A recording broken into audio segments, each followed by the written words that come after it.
Today we are going to see what if Jane became Edward's unexpected salvation. So let's get started. Jane could not believe she was being made to do this by Arrow. She really did like Arrow, but now she had to reconsider her judgment. She, Jane Volterra, was being made to babysit the half-human half-vampire girl who had a way of getting into people's head and charming them to like her. She looked at her room and at the large queen-sized bed, which was really not quite necessary. A beautiful girl about the age of 2 but only 3 months old was sitting in the large bed looking at Jane. Jane knew the kid was no kid. She understood everything. In fact, the first thing that the kid asked her was, "Are you going to hurt me?"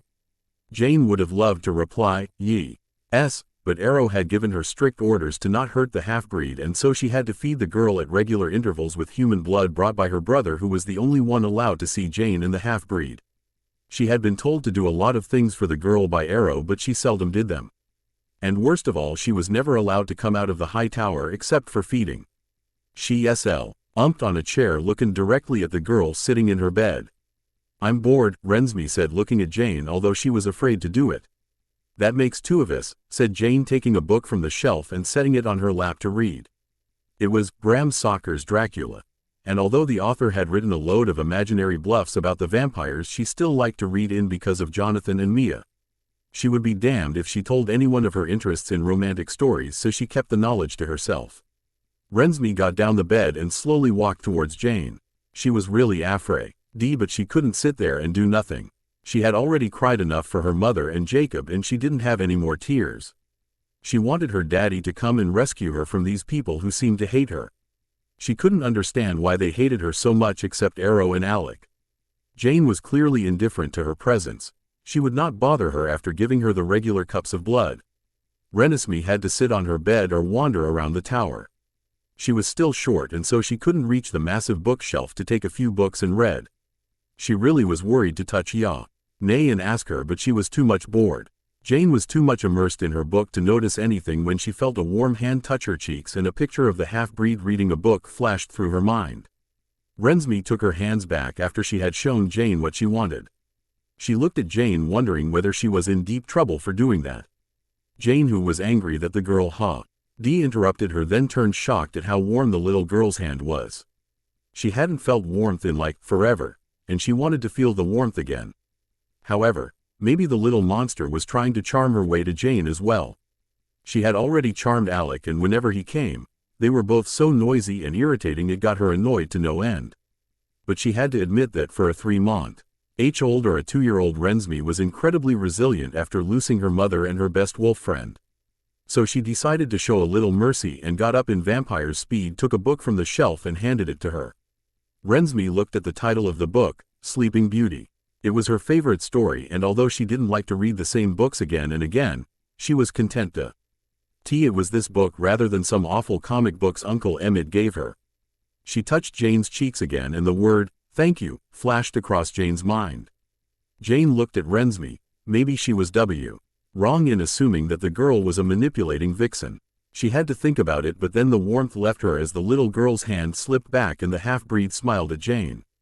Jane felt she had no way of feeling for a very long time, happiness. Maybe she could spend a little time with the girl after all, at least for the bloody warmth. The Cullens' house. Edward was pacing the Cullens' home looking angry, distraught and miserable. He had lost his love after he found her after a century of living without love. He had lost Bella because he had been selfish. If it weren't for him, Bella would have lived a long life. And not only did he lose Bella, he lost his little daughter Rensme. All he could think about was how Rensme was in. He would have gone mad if it weren't for Alice seeing visions of Rensme with the Volturi. Alice had come back aft trying to find a half-breed like Rensme and failing to do so. She had fought along with them in the war against Volturi. Edward always knew of Alice's loyalty to the Cullens, and she was the only one preventing him from going to Italy without a plan and killing all of them before he found his daughter. "We can make an appeal to Arrow to get her back," Carlyle said, worried about Edward and the state he was in. He could go to Arrow and plead him to give back Rensme to them. He even offered to help the Volturi if and when they waged wars. Edward read Carlyle's mind about helping the Volturi and started to protest, but Carlyle held up a hand to silence Edward. "We have no way of getting Rensme back. If we don't agree to certain terms, Edward." We can steal her from them, if we have a good plan, that is, said Jasper.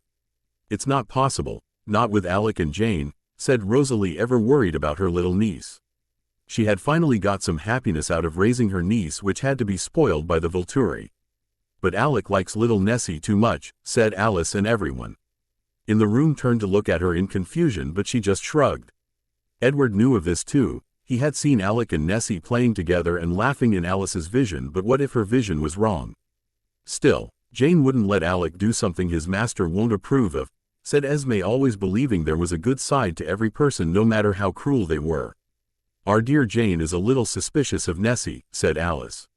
Suspicious? Rosalie asked, looking concerned. She thinks Nessie has the power to charm people into liking her, Edward supplied, looking tired even for a vampire. Quote, we must go to Italy and make an appeal to Arrow. It might work, Carlyle insisted, looking gravely at Edward. Or he could kill you both, said Emmett, his voice booming. Who said only they both were going? Alice said, and at this everyone again turned to look at her as she explained. I've already seen me, Edward, Carlyle and Esme going there. And what did Arrow say? Edward asked hopefully, but Alice's vision went only as far as meeting the Volturi. I don't know, but we have to leave after a week. A week it is. I'll book the plane tickets and everything, said Carlyle as he got up. Blank. Back in the high tower in Volterra, Jane observed as little Rensme read her book. Her own book was lying forgotten in her lap. Rensme gave a little yawn and tucked the book underneath her pillow. She looked at Jane and caught her staring. Rensme knew it was too much, but she didn't like the idea of sleeping alone in the huge bed and thought she might as well push he. Our luck, will you come and sit by my bed while I sleep? Jane looked surprised that the girl would want her, evil extraordinaire of the Volturi, to come and sit beside her while she sleeps. She chukly composed herself and got up, and as she advanced at a human pace she saw Rensme smiling and patting the bed. Jane sat down in the bed with her legs sprawled out as Rensme came closer to her. She led closer and put her head on Jane's shoulder and promptly fell asleep. Jane took her hand and kept it in her cheek and was at once assaulted by the colors of the rainbow, butterflies and so many images of little Rensme and her family. She mostly dreamt of the mind reader who was her father, and Jane had to agree he was one good-looking vampire. She closed her eyes as little Rensme slept and never took the girl's hands off her cheek. The warmth in her hand was so tempting to resist. So it was in this way that Alec found his sister and Rensme in the morning as he brought the little girl her morning breakfast. Alec stood in the doorway with a grin on his face, his hand holding a cup of blood. He looked at his sister's closed eyes, and Rensme was sheltered near her.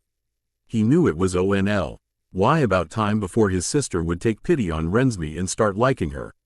Contrary to popular belief, his sister did have a heart, but she was just too much stubborn to accept. Jane opened her yes after a while and looked at her brother standing in the doorway with a cheeky grin on his face. She sat up abruptly and Rensme was awake in an instant. What are you smiling at? Jane asked with a look of irritation in her musical voice. Nothing, Alec said as he sauntered forward holding out the cup for Jane to take. She got up and off the bed and rushed to take the bottle out of Alec's hand. A little forcefully, and looked towards the bed where little Rensme sat looking at the two of them with curious eyes. Alec as usual went forward and Rensme held out her hands for him to pick her up, which he did with grace. Rensme's giggles erupted in the room and she smiled and said, "Hello, Alec." "Good morning, Rensme. Was Jane being a bad girl to you?" Alec asked, knowing it would irritate his sister. Jane glared at his brother and Rensme. How dare he? "No, she gave me Sleeping Beauty to read yesterday," Rensme said, touching Alec's cheek, showing him flashes of the previous day with Jane. Alec was as always filled with wonder as he saw Rensme daring to ask his sister anything at all. She sure was a brave one, and she was only 3 months old. "You wouldn't mind feeding her, would you?" Jane asked as she held out the bottle for Alec to take. Alec shook his head. He wasn't allowed to do that for God knows what reason by Arrow. "You know Arrow's orders," he reminded Jane, and she sighed and came forward. She stretched her hands and Alec was surprised because she would usually just give Rensme the cup and make her sit on the bed. Alec easily slid Rensme into Jane's arms and she slowly went to her couch at a human pace and sat down with Rensme in her lap. She held the cup to her lips and Rensme tilted her head to lean against Jane's chest and started drinking from the cup. She saw Alec's look of surprise and glared at him, but he didn't drop it, so she decided she might as well explain. Well, I've decided that even though her mother was a pain, Jane said, and Rensme stirred a little but kept drinking anyway. She is not responsible for her mother's gifts and neither did she choose to be a half-breed. So I think I can take pity on her for a while, she finished, looking firm and stubborn. But Alec, who knew Jane better than anyone, started laughing. Jane glared at Alec and Alec quieted down, chuckling a little while he said, "Whatever you say, Jane, whatever you say. Blank, underscore, blank. Why would he be so kind to her?" Edward asked, seeing Alice's vision of his daughter, Jane and Alec in the Volturi High Tower. As far as he knew, Alec was a Mons Terre at heart, so why did he behave well to his daughter? It wasn't Arrow's orders to make his daughters stay in the castle enjoyable. He merely wanted Jane to feed Rensme so that he could learn her. Nnesme was a little toy who had sparked Arrow's curiosity, that was all. Because he is not as bad as we assumed he would be, Alice suggested. Even she was quite confused with Alec's behavior, and even more so by Jane's when she decided to take Rensme into her arms to feed her. Poor Rensme was always alone in her bed when Jane would thrust the cup into her little hands. However, she had to congratulate her niece for being so brave to ask Jane anything at all. Edward snorted at her suggestion as he started to pace his room. For once in his life, he felt absolutely helpless. Not even when he was away from Bella did he feel such fear and dread. Fear for Rensme's life, her happiness and her freedom. She had already lost her mother and Jacob, the two most important people in her life. He was quite glad that Alec was being so kind to her. He was devastated to see his little Rensme all alone, crying to herself at the loss of her mother and Jacob when she was initially taken into the castle. And neither Alec nor Jane attempted to comfort her. As he remembered, it was by accident that Alec came to pity Rensme, when she touched his cheek once, letting him know God knows what, and then he was always talking or playing with her after that. After days, it only got better because he would see Alice's vision of them playing together and Jane looking murderous, but with Alec around, she couldn't really do anything. Alice discovered that she was not able to see Rensme only because Jacob had imprinted on her. Now that Jacob was dead, it wasn't hard to look at Rensme even though it was a little blurry. "I've booked the tickets to Italy for me, Edward, Alice and Esme," said Carlyle, walking into the house from his work. And of course, since they were all vampires, everyone heard him clearly. "Alice, have you got anything?" Carlyle asked, looking at her. Everyone turned to look at her and she shook her head. She had her suspicions about what Arrow would want, but she didn't want to give her family false hope. As usual, the vampires retreated to do what they did every day. Rosalie sulking on the couch thinking about her niece, Emmett back to playing video games, Jasper accompanying Emmett, Carlyle entering his study, Esme decorating the household and Alice heading out to shop. Everyone was back to normal, except Edward, because he was the one who had lost too much. He couldn't go back to being normal, not now, not ever. Blank, underscore, blank. Jane was yet again assaulted by a flash of memory as little Rensme touched her cheeks. This was of her father, and Jane had to grudgingly agree that he was a very beautiful vampire. He was angry as she saw the exchange between him and another tall and well-built male. She didn't need someone to tell her to know what the other man was, a shapeshifter. The girl's father shouted, "How dare you, Jacob? I swear if I don't kill you now, Bella will." "It's not my fault, I can't help it," Jacob said, looking frightened of Edward for the first time. "You imprinted on my baby, my little daughter, and you expect me to accept it's not your fault," Edward roared, coming closer to Jacob with each step, and it ended right there as Nay looked down at Rensme sitting in her lap, shocked. "The Weiruful imprinted on her," Jane said, looking up to see Alec's not-so-surprised face. "I know," he said, frowning. "This little one," he said, pointing a finger at Rensme, "has been trying to ask me what imprinting was, and I have been keeping her at bay for so long, singing her a lullaby every time she attempts to ask it." That was it. Jane couldn't take it. She started laughing loudly, thinking about her brother, Alec of the mighty Volturi, possessor of one of the best offensive power in the vampire world, feared by everyone of their kind. A heartless bastard singing lullaby to a little child, and to keep from telling her what imprinting was, no less.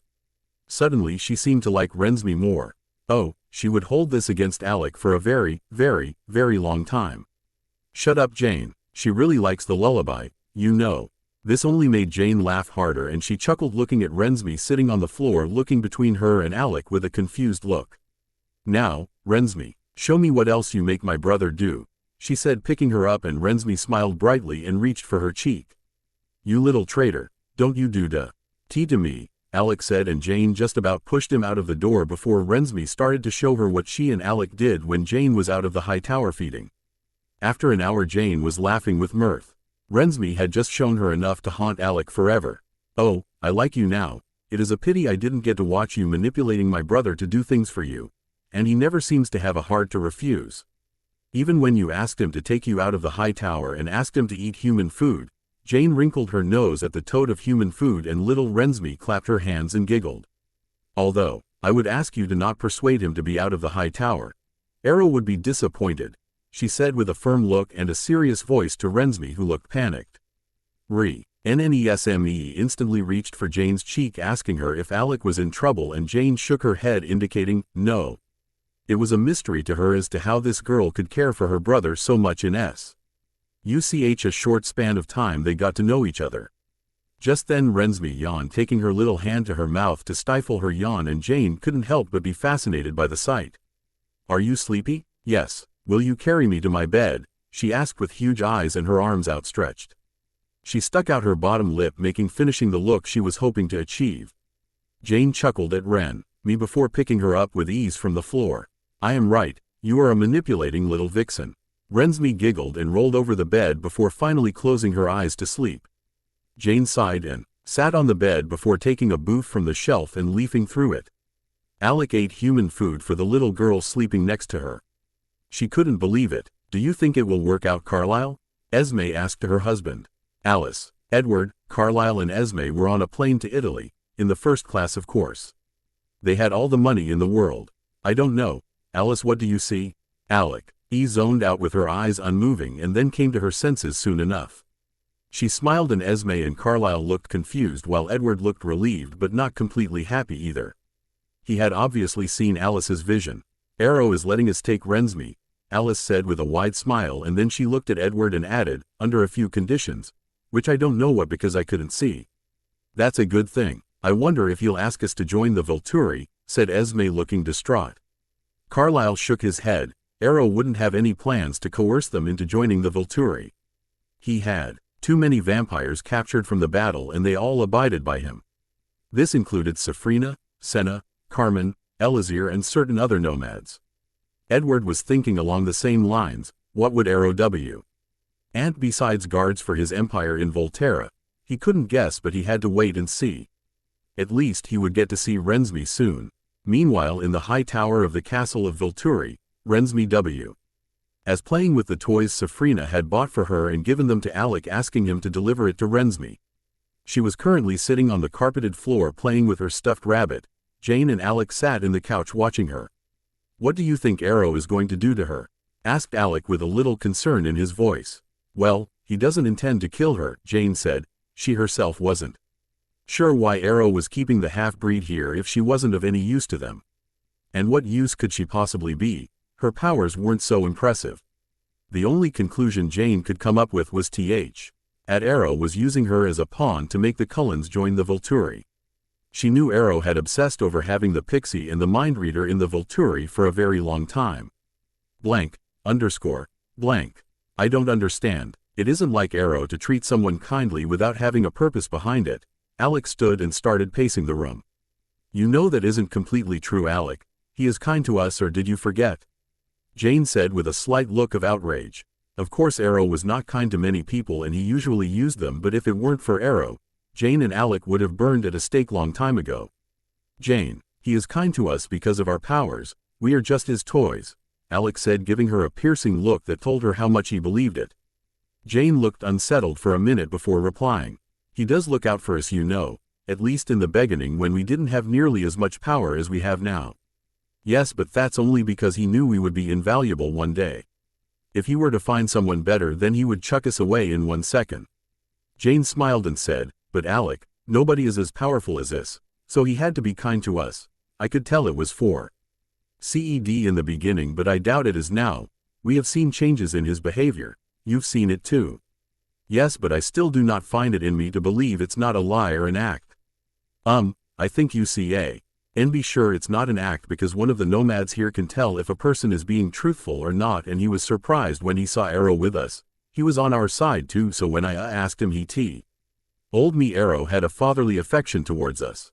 He could have lied though, Alec said, still looking unsatisfied. No, Alec, haven't you noticed how the others are jealous of us, and even Marcus and Ku find us a little annoying when we are with Arrow? They could be jealous because of our powers, and when have Marcus and Keys ever found anyone endearing? Alec said and dropped on the couch. Rensme stood up and walked towards the couch, dragging her stuffed rabbit along the floor. She stopped near Alec and held her hand up for him to pick her up, which he did. She put her hands on his cheek, showing him her memories as usual. You are growing quite fond of Rensme, Jane said casually. Her mouth curved into a tiny smile as she said it, but she quickly composed herself. So are you, Alec said, completely oblivious to Jane's intentions of asking him the question, which seemed to satisfy Jane. You do know you have to let her go. Yes, Alec said coolly, but Jane noticed the look of sadness in her brother's eyes. She had hoped it wouldn't get this complicated, but as it was now, she'll just have to see how things played out. Just then the door opened and Felix stepped in. Arrow's chambers, now, he said, and left as we three stood up and walked to the chambers downstairs. Jane stepped into the throne room first, and Alec followed behind, holding Rensme. Nessie looked around and instantly spotted Edward. She yelled, "Daddy," as she squirmed out of Alec's arms, reaching for her dad. Blank. Edward was having a hard time standing in Arrow's chambers in front of the three brothers and waiting for Rensme. He saw Jane enter first, followed by Alec holding Rensme, and as soon as she laid eyes on Edward, she shouted, "Daddy." He ran full at vampire's pace and snatched Rensme from Alec. He twirled around and went towards his family, letting them talk to Arrow as he held his lovely daughter in his arms. She was having tears in her eyes, and he wiped them off her cheek with his hands. She took his cool hands in hers and opened her mouth to talk, but decided against it and put her other hand on his cheek. Carlisle, Esme, Alice, Jane, Alec, Arrow, Marcus and Keys stopped for the exchange to take place. Jane noticed Alec's pained look and squeezed his hand a little. Alec nodded his head. He had expected they would come for Rensme, but he didn't expect them to come so soon. Finally, Keys lost his patience and said, "Well, isn't this quite the party?" Edward and Alice looked up, a low growl emanating from both of them, but Carlisle put a hand on Edward's shoulder and thought, "Calm down, son. It would ruin our purpose if you started a fight." Edward nodded and Arrow began talking like always. "Hello, my dear friend Carlisle. What a pleasant surprise to see you." "Arrow," Carlisle said, looking calm and composed, but he didn't have it in him to call Arrow a friend after what happened in Forks. "What is the purpose of your visit?" asked Keys, like always getting straight to the point. Arrow turned around and looked a little disapproving before he turned to hear what Carlisle had to say. "We want our Rensme back, Arrow. We want to take her with us," Carlisle said, still in a calm but firm voice. "That would be a hard request to comply, my friend. We did take her prisoner from the battle," Arrow said, and Edward growled again, on the verge of starting a fight right there and then. "Unless," Arrow continued, looking at Jane and Alec as he said, "you would be willing to abide by certain conditions." "What do you want of us, Arrow?" Carlisle asked again, this time not masking his sour feelings towards Arrow. "Oh, nothing big. I want you to abide by our law, keep your secret, and not allow Rensme to even by chance spread the secret around to humans, as she is half human and all in. I will want to have someone of the Volturi watching her over for say until she is mature enough and can be trusted to keep our secret. We are not having someone who wants to kill her around her," Edward shouted, looking outraged. "Edward, it's the only way. He won't let us leave without one of them. We can handle it. Just one." Alice's thoughts reached Edward. "Oh, I will be sure to tell them not to harm little Rensme. She has captivated me, and I just want to make sure she isn't going to be a threat, Edward. I hope we can all still be friends, since peace has finally come to the vampire woe." RLD, Arrow finished, looking at Edward, who narrowed his eyes. "Fine," Carlisle said, looking at Arrow, who smiled. "Jane, my dear, you will accompany them to where they take Rensme, and you will come back here after a year." At this, all the four Cullens in the room stiffened. Anyone would have been all right, but Jane was borderline terrifying. All of them knew what she was capable of, and all of them were equally terrified at how they would end up if she ever decided to. Alice shuddered, looking uncomfortable for the first time in that day. She hadn't seen this coming. Jane was as surprised and terrified as the Cullens were. They hated her. Why couldn't Arrow send Felix or Safrina or even Alec? She would definitely not be Bale to take all the Cullens out if it came to a fight, and she really wanted to protest. Anyone but her, Carlisle said with a pleading look on his face. He really didn't want his children to suffer from her wrath, much less his granddaughter or the werewolves. I am sorry, my friend. Either she comes with you or we keep Rensme. You can decide, Arrow said in a firm yet polite voice. Jane was quite happy that Carlisle had asked for someone else, and she was dearly hoping Arrow would make someone else go, but with no such luck. When she heard Arrow's firm voice tell them it was their only choice, she knew she had no choice. Alec also looked quite unhappy with this. He knew his sister could do something drastic if she ever lost her temper, and he wouldn't be there to calm her down. Fine, but if she uses her powers on any of us, Carlisle started, but before he could finish his sentence, Arrow said, she wouldn't as long as none of you provoke her. And since I was fair enough to let little Rensme her have a very good quarters and let her have a undisturbed time at this castle, I hope you will be king enough to Jane and not try anything, because if you do, the consequences will be dire, Arrow said in a serious tone, looking at Edward so that he could read his mind and knew the weightage of the threat. Carlisle was a little surprised that his friend Arrow was concerned about one of his guards, but didn't let it show. We shall be leaving this evening. Very well, Carlisle. I will send Jane after a while. Can we take our leave now? Carlisle asked, and Arrow nodded as Felix came in again to lead them out of the castle. But Rensme stays here. Jane, Arrow. Jane sauntered forward in a human pace and held out her hands to Edward, who growled, refusing to give his daughter back. Cold fury erupted in him at the sight of the evil girl trying to take his daughter from him, but once again Esme. Carlisle and Alice's thoughts reached him, and he gave her away unwillingly. Rensme, who didn't want to be away from her father and yet who didn't want to upset Jane either, went to her quietly. She had understood everything that had been spoken in the room, and she didn't think she would be excused if she talked or refused now. She wanted Alec to come with her rather than Jane, but he was no fool to not know she had no choice in the matter.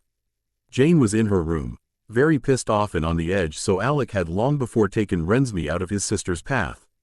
The Cullens were supposed to come to the castle to pick her up in the evening. Jane was furious, of course. She couldn't believe Arrow would willingly send her into the lion's den. And she thought her brother was right. They were nothing but Arrow's toys. It must be the ultimate hell. No. Who was she kidding? It's worse than hell, she grounded out. She so wanted to break something, and she had already broken her dressing table. A very rare relic gifted by the three brothers to her a very long time ago. Why Arrow would want to send her was beyond her. As if the Cullens could actually keep from not provoking her. Couldn't Arrow know better than to send her? Her temper tantrums were all but common knowledge in the castle. Suddenly she heard her door opening, and she turned so suddenly that were she a human she would have definitely broken her neck. It was Arrow. This was unusual because Arrow always called the person he wanted to talk to, and these meetings were almost always in the throne room. I know you are not happy with my decision, Arrow said carefully.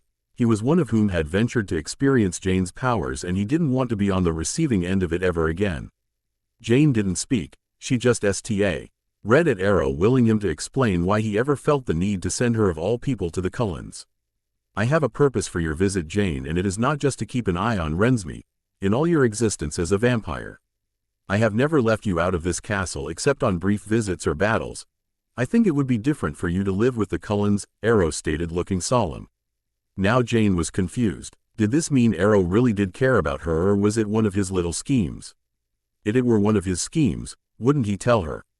He trusted her the most among the Volturi guards. She had never not been a person to not know his plans. So why did she feel like he was hiding something now she couldn't explain?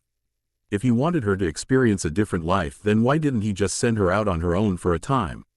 Maybe he feared she wouldn't come back and they wouldn't be able to track her without Dimitri. Whatever was his excuse, the Cullens, seriously, what was Arrow thinking? But the Cullens, Jane said, unable to stop herself, and Arrow smiled. A genuine smile as he came closer to Jane and put his arm around her shoulder. He saw the damage she had inflicted on her vanity table. They aren't nearly as bad as you think, Jane. Carlisle is a patient and kind man, and Esme is the kindest woman the planet had ever seen. I am sure they will restrict the others from doing so. Arrow paused, letting the information sink in, and then continued, seeing that Jane was still distressed.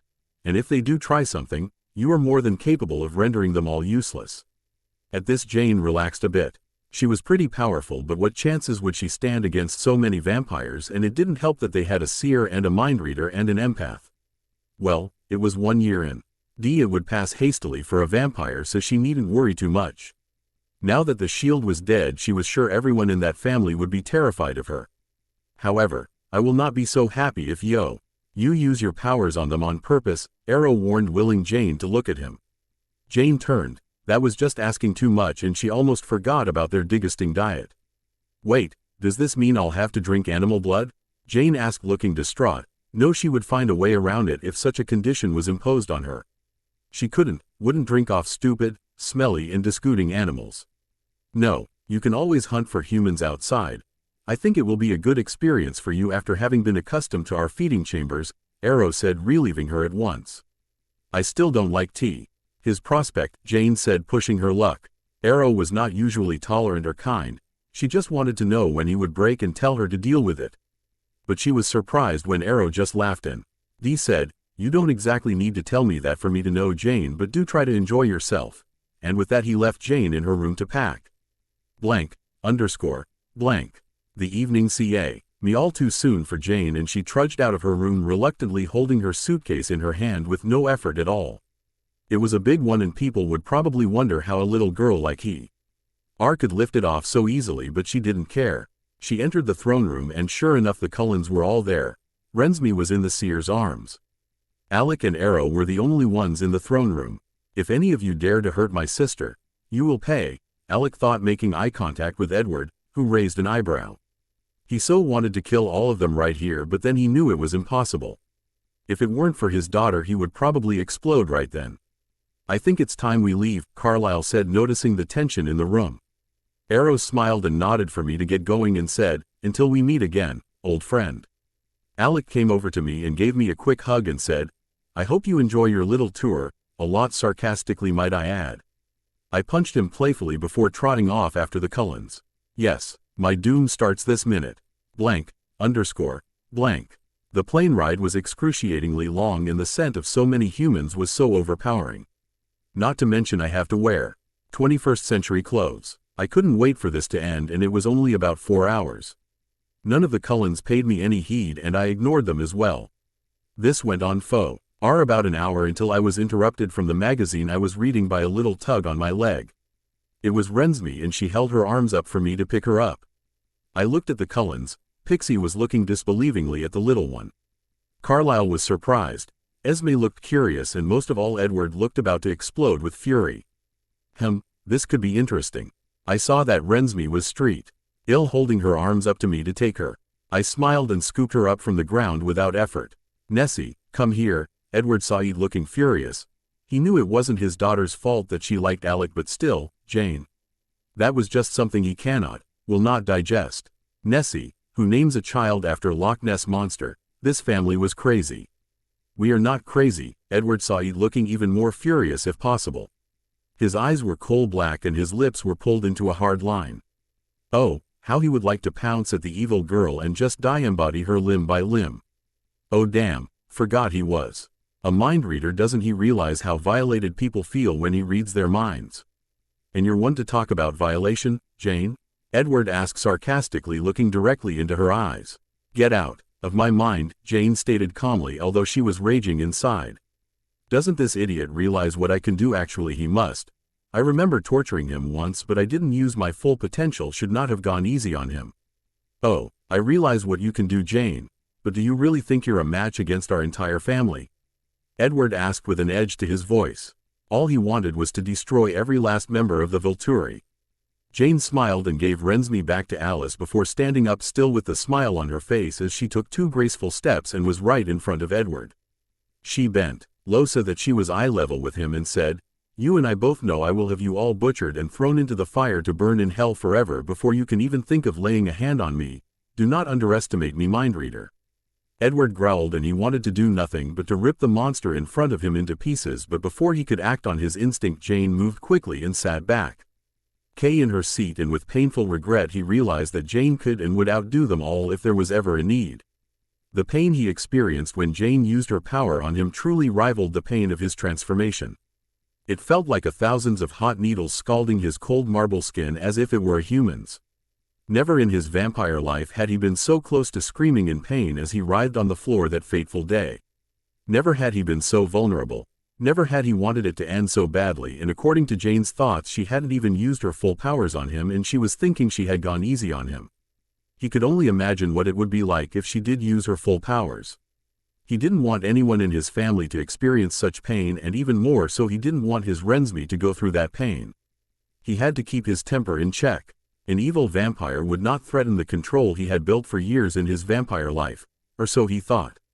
Why didn't I just torture him to get the point across? It would have been fairly simple and amusing too. Edward caught her thoughts again, and with such clarity it surprised him a little. Usually humans or vampires' thoughts aren't clear to such an extent, and the buzzing of other people's thoughts was not there. It suddenly seemed to disappear. He would have to ask Carlyle about it. Maybe I should have given Rensme a shock. Just a little sting, and he probably wouldn't play any games with me. Edward stiffened at that, and he could feel a growl building in his throat, and he sat stiff with his fists clenched tightly. He would have to rip her apart if she ever even thought that ever again, but what he heard next shocked him, to say at least. Nah, she's too cute and I like her. Maybe I'll have a rule to not tort. You're her alone, and she seems to be one of the Cullens who is actually bearable. Wonder how such a bubbly child was born to such a moody father. So now he was moody, probably because the damn Volturi had taken his only love away from him forever and made him bear this living hell forever as well. And he was surprised and relieved that Jane decided not to torture Rensme. Maybe I'll have fun in America after all. Wonder how the blood tastes, and God, I'm away from Alec. I feel like dancing. That was interesting. He had always assumed that the witch twins, as they were called in the vampire world, liked to stick together. In all the histories he read about vampires, the twins had never been separated. This led him to think more. Were they really blood relatives, and he didn't need to pond? Armor Biacu's Jane answered his questions with her thoughts. Ever protective ass of a brother. Just Biacu's, he was born a year before me. He wondered why she kept on thinking when he was around. YBE, she hadn't fully realized that he was hearing what she was thinking right that instant. For the first time in his vampire life he thought this was going to be a long year. He tuned her out and started to listen to some songs in his iPod as he waited to go home to the rest of the family. Rosalie would be thrilled to see Rensme. Forks arrived too, soon for Jane's liking, and they were in Rosalie's BMW convertible as they sped past the city at breakneck speed. The pixie was driving like mad, and it got Jane's nerves. Do they even realize humans could be suspicious? She saw a house at a distance, only visible Biacu's of her vampire eyes. It looked covered and sheltered in trees, and she only remembered the place too well for her liking, but she never really gone inside the Cullens' house. Not that they met in any circumstances that allowed them to invite her to their home, but she was a little curious. They came to a stop at the front porch, and all the other Cullen siblings stood in the front entrance. She recognized all of them, of course. The big Cullen, the beautiful Cullen, and the empath. You could call us by our given names, Edward said, getting irritated at being called mind reader in her mind all the time. Did I not tell you to get out of my mind? Jane said, never even looking at his general direction as she surveyed the Cullens. She presumed someone had informed them of her arrival, as none of them were attempting to go for her throat, not that they would succeed. Just then Rosalie ran forward in vampire speed and took Rensme from Alice's arms.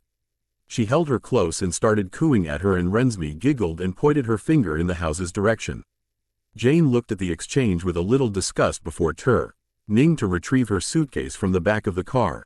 I will show you to your room, dear, Esme said, and Jane nodded as the others went inside doing God knows what. She opened an oak door and she saw that the room was fairly good. A dressing table rested along the west wall, a couch in the east facing the TV, a bathroom on the other side of the couch, and the walls were painted faint blue. Is there anything you need? Esme asked, and Jane turned around looking at the women with curiosity. Did she not know who she was? Unable to contain her curiosity, she asked, why are you being kind to me? Me smiled and answered, it's in my nature, and then left, shutting the door behind her, leaving Jane to ponder that statement. Jane was bored, absolutely, completely, 100% bored. She had been in the Cullens' house for a week and she hadn't ventured out of her room yet. She knew she was being paranoid, but she didn't want to meet any of them, let alone having to talk to them. They would go on their merry way and she would go on hers. She had ventured out just 2 days ago to feed and so she wasn't thirsty either. She was supposed to be watching Rensme but Arrow didn't tell her that he was to be going behind the little girl all the time. Anyway, it was high time she made a check. So showered letting the hot water run down her skin. It was one of her favorite pastime because the warm water felt too good against her cold, granite skin. She put on a pair of jeans and shirt and stood in front of the door still debating on whether she should go down. Finally, she decided she was being stupid and opened the door. She trotted along the hallway looking down to see the pixie, empath entwined with each other on a couch. She crunched her nose in disgust and surveyed the room more tea. Oh, find that the big Cullen was watching the television. The beautiful Cullen was nowhere to be found and Esme was sitting in the couch, alone. This meant Rensme was probably with the mind reader. Shish. E went down careful to make her face composed. Esme looked up to see that Jane had finally decided to come out of her room. She said, "Jane, come here. Sit down," patting the space on the couch next to her. Jane blinked although it was not required. It was a human habit she had picked up when she was little. This woman was too kind for her own good but she wasn't here for kindness. She was here to spy on the little half-breed. "Where is Rensme?" Jane asked, not complying by Esme's request. "She's in the cottage, with Edward," Esme replied still in a kind voice. It was a reason the 5 vampires in the house accepted her as their mother. "I'll have to check on her," Jane said, getting ready to trace out the mind reader's scent and follow it. "They'll be here tomorrow but the cottage is on the other side of the river. I'm sure you can trace their scents if you have to go now." "Right," Jane said and made to move but Alice just then zoned out looking glazed. Jane suspected it was seer time for the pixie and observed as she came out of her daze and started to smile. Jane didn't understand why the pixie was smiling or if her vision had anything to do with her, but then again what could she possibly have seen anyway? She walked out and the cool air hit her face and different scents were laced in the air. She quickly recognized the mind reader's scent and crouched low to start her run. Back inside the house, Alice shook hysterically with laughter and Esme and Jasper had a knowing look on their face. Alice refused to tell them what was going to happen but Jasper could feel the excitement bounding off of her. He was happy to see Alice so happy after such a long time that he didn't question further. Blank, underscore, blank. Jane followed the trail past the river and Searle. Why enough a cottage stood in front of her and the trail led into the cottage. She wondered if she was making a mistake by treading into enemy territory, alone, but she shook her head. She was not weak. She carefully opened the door and walked inside looking around the room. Rensme was somewhere upstairs and the mind reader didn't seem to be with her. How odd, she thought as she made her way upstairs. Shielding her thoughts as best as she could. She opened the door from where Rensme's heartbeat resounded and found Rensme sleeping peacefully on the bed. She saw that she had grown a bit in a week. A little taller and her face had lost its baby fat, but other than that there weren't any notable changes. So she turned and made her way out of the room. Now that she had checked up on Rensme, she might as well explore around a bit. She would not have made such a decision were she not so bored. She turned and walked into another room and she might have heard another door opening. What with her vampire senses if it hadn't been the exact time she opened the door to the room. Edward walked out of the bathroom with just his towel around his waist and water dripping from his torso and wet matted hair still in a disarray. He immediately recognized the other vampire's scent and snapped his head in Jane's direction. Jane stood in the doorway with her mouth hanging open as she openly ogled at the mind reader. She had to accept that he was a Greek god carved to perfection, better than Michelangelo's sculptures. As soon as he recognized the scent he snapped his head at her and Jane closed her mouth immediately. "Don't think, Jane. Do not think, no thinking. What are you doing here?" Edward snapped, obviously not at all affected by his state. He was much too worried about Rensme to care about his appearance. Jane stuttered, looking flabbergasted. If she were a damned human she would be beet red by now, but she saw how casual the mind reader stood, not even bothering to cover himself up, and said, "Put on some clothes," harshly. She was still an old-fashioned person with an old-fashioned lifestyle. She did not find it acceptable for some man or vampire in this case to be in a half-undressed condition in front of a lady. Edward finally seemed to notice his lack of clothing and shouted, "Get out," and Jane willingly went out of the door, shutting it firmly behind her. She ought to just leave to the Cullens' house, but that would mean she was afraid of the mind reader, but she was anything but afraid. Jane Volterra for once in her very long existence as a vampire was embarrassed. This was why she hated being around Alec and in the Volturi castle. She was still very much in the Stone Age.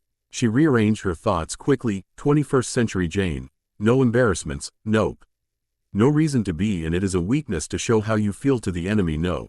No thinking about his perfect Jane, no. Edward came down then after checking up on Rensme, and so he hadn't caught Jane's thoughts about him. He was surprised to find she was still here, and as he tuned into her thoughts, he only heard, "Must kill Alec Volturi, that would be too much, no, maybe I'll set him up with a werewolf. Or and he didn't get to hear more because she turned her head in his direction and stopped thinking anything. "What were you doing here?" Edward asked again, although he was quite amused by her thoughts. "Checking up on Rensme. I'm supposed to keep tabs on her after all, if you've forgotten," Jane said, and Edward noticed that her tone didn't have the edge it usually had. He looked expectantly at her, trying to read her mind again and coming up blank. This fascinated him to an extent. If it were any other teenage girl or vampire who had seen him in his condi, he would have possibly got smashed by images of him doing things he would rather not think about.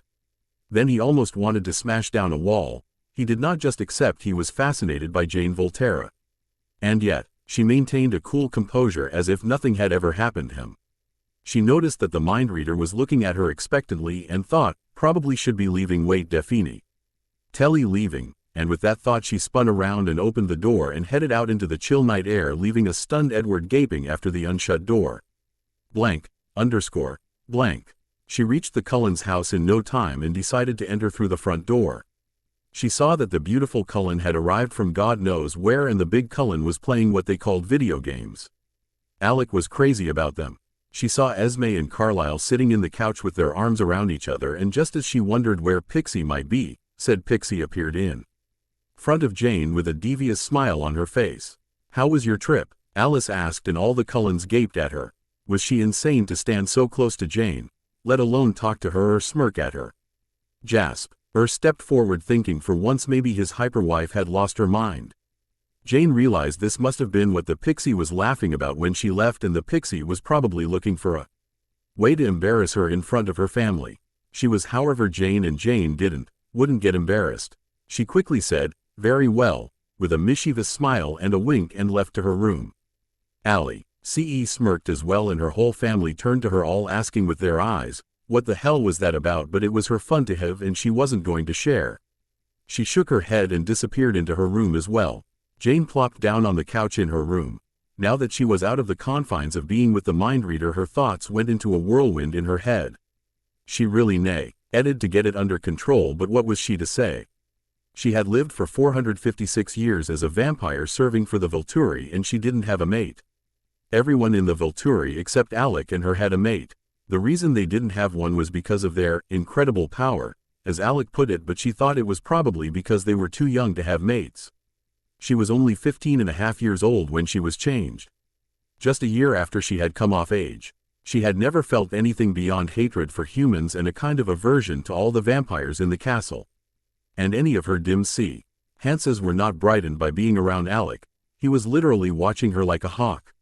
She thought it was ironic that she should feel the effect of her teenage hormones because of her sworn enemy. And a broody enemy mourning for the loss of his mate as well. She had to find someone else, that was it. She had one long year ahead of her, and probably even more if Arrow decided to send Alec away for a while. Something to ponder, but every vampire literally cowered at the sight of her. How was she supposed to tolerate someone without a backbone? She had all the time in the world to ponder.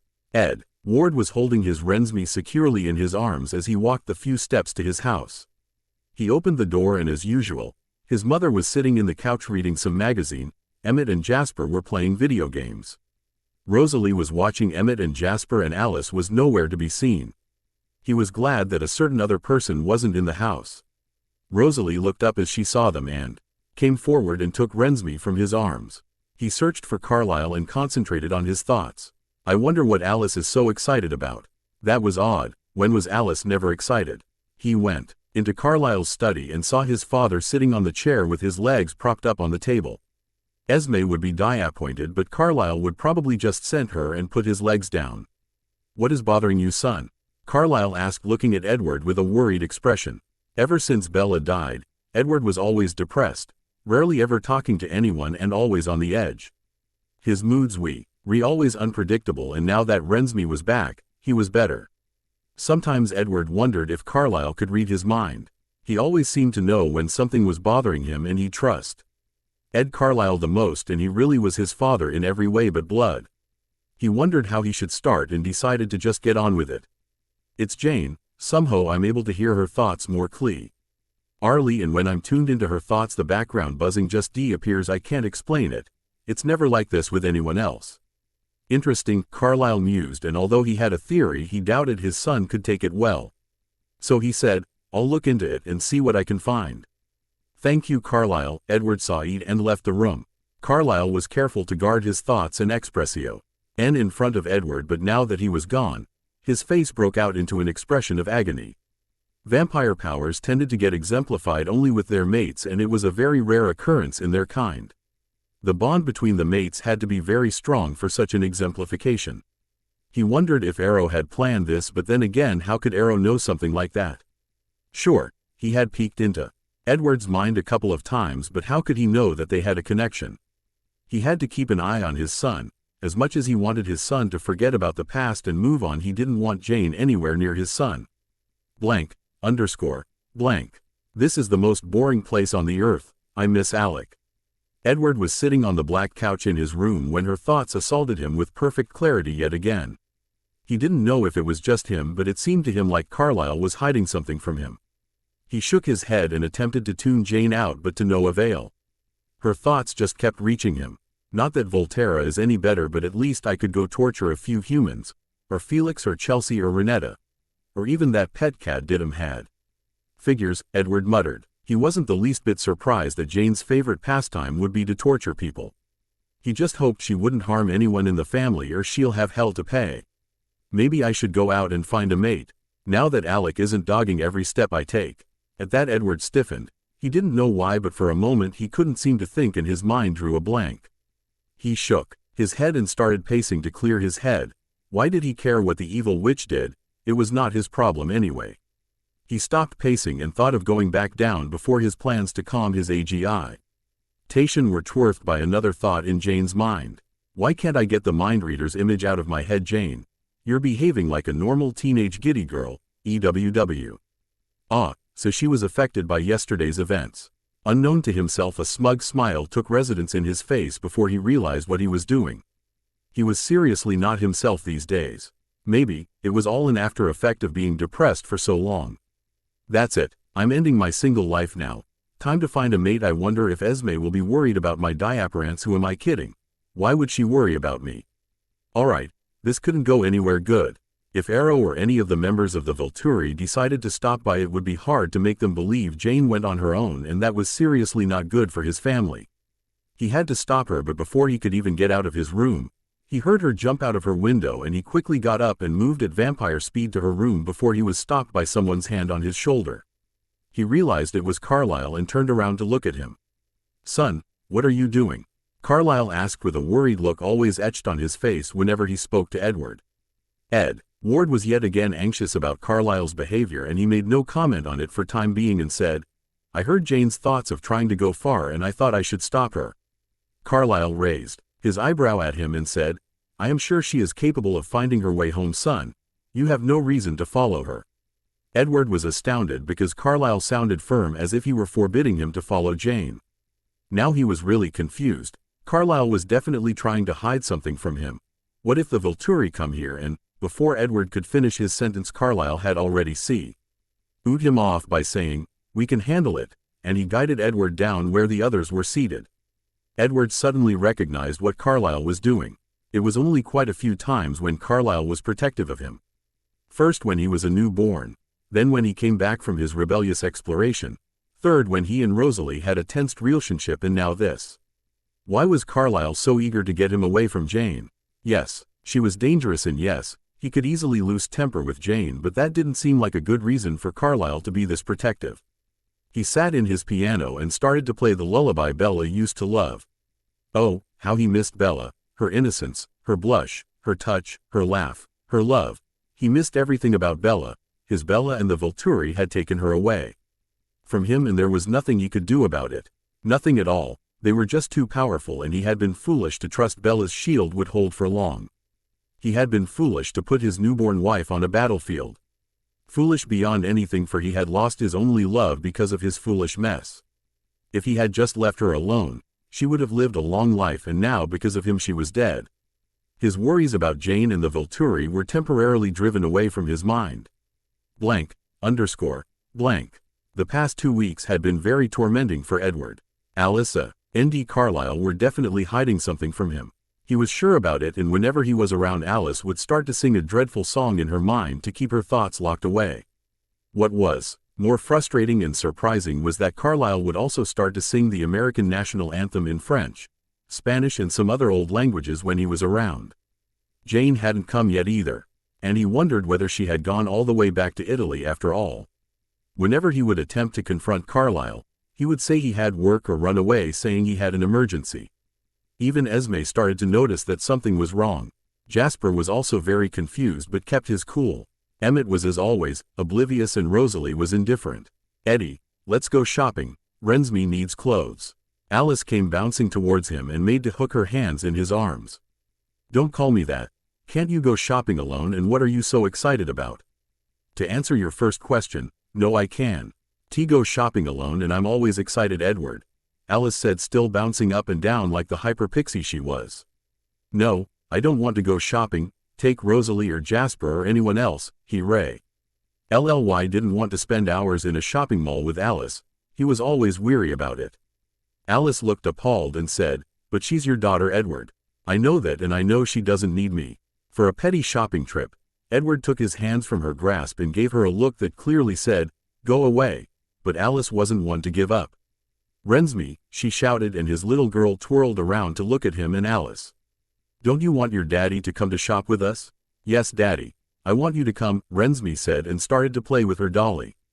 Edward sighed. He really couldn't refuse his daughter anything. Anything at all, and Alice was an evil pixie who knew this.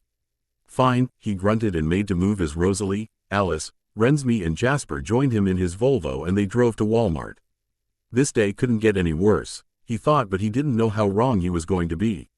He wondered why Alice wanted to shop in the evening. She was more of a morning person, but decided to put it off of his mind and get it over with. They arrived at the mall, and Alice, Rosalie, and Rensme parted to go to the clothing stores, leaving him and Jasper to browse around the shops. He saw a small cafe a few shops away from the mall and tugged Jasper along to enter the cafe. He really would like to be away from all the giggling and swooning girls, and their cafe wasn't crowded, and it had a dim lighting with separated booths. It could have passed for a restaurant if it weren't for its small area. They took a seat at the far corner of the booth and ordered a Coke just for appearance's sake. Thankfully the waiter was a male and didn't ogle at them. Pretty soon, the cafe door opened and a scent he knew all too well hit his nostrils. He stiffened, and beside him Jasper also seemed to recognize the scent. And no sooner did the door open, none other than Jane entered, and Edward wasn't surprised that she was here. He was surprised because of what she was wearing. She wore a floor-length dark violet evening wear, with a low-cut V-neck that showed her perfect cleavage for a girl her age, and the dark color of her dress complemented her pale skin marvelously. Dress on profile. No sooner did she enter, there was the scent of another vampire he didn't recognize. He saw that he was a male and was having his hand placed at the small of her back. He stiffened and fisted his hands under his table. How did she find someone so soon? He thought. She ought to recognize his scent, but no sooner did he think it, her thoughts entered his mind. "Mind reader. I will spare you the torture if you get out this instant." The nerve of that evil monster. Well, he would be damned if he got out. "Does she realize we're here?" Jasper asked Edward, a little confused to why he was feeling waves of anger emanating from Edward. He nodded his head, indicating that Jane knew, and sat down, observing the other two sitting in the far corner. "What a beautiful lady. Wonder how she would feel like under my hands." Edward fought hard to control the snarl threatening to escape from his throat and surveyed the other vampire sitting with Jane. He had brown hair and his eye color was not discernible because he wore contacts, and Edward's knuckles turned even more paler as he listened to his thoughts about Jane. He seemed to have lost his reason. All he could feel was a rising anger at the other vampire, and it wasn't until Jasper's thoughts reached his head that he attempted to collect himself. "Calm down, Edward. You're affecting my patience as well," Jasper thought, and immediately he felt a wave of calm spreading all over his body, and he was somewhat able to think clearly. His mind was of course thrown into the tempest again when the waiter flirted with Jane as well, and she was enjoying all the attention. The other vampire didn't seem so affected by it, and Edward was just about to lose it before Jasper pulled him up, and he didn't protest as he led him out of the cafe. Jasper stayed far away from Edward so as to not be influenced by Edward's anger, and Edward attempted to calm himself by taking deep breaths and scratching his brow. Good riddance, he left. Now I have all night with Gerald. Edward's fury returned again with full force, and he wanted to smash down something. He didn't understand what was happening to him, but he did know what he wanted to do. He wanted to get Jane out of there. His reason had left him temporarily to sleep peacefully. He was fully driven by his instincts now. If only he knew I'm Jane of the Volturi. And as he caught that snippet of thought in Jane's mind, Edward smirked. So she was lying to the other vampire. This was going to be interesting. Without thinking, he went into the cafe again, and to say that Jasper was taken aback would be an understatement. Edward walked slowly to the other table as Jane's thoughts hit him clearly. Why is he smirking, and what is he doing here? She looked at him unmindful of Gerald and thought, do you seriously have a death wish or something? This only made Edward's smirk more pronounced as he neared their table, and Gerald looked up as well. Another vampire. I hope he doesn't ruin my plans with Amy. So, she had given herself a false name as well. He stopped right in front of their table and said, hello Jane. I thought you were on a mission from Arrow, or did you forget? He asked, remembering that she had asked him the same thing 3 weeks back, and there stared at him, and if it weren't for the human or the others who might enter, she'd probably torture him right there and then. As of now, he didn't care. Jane of the Volturi?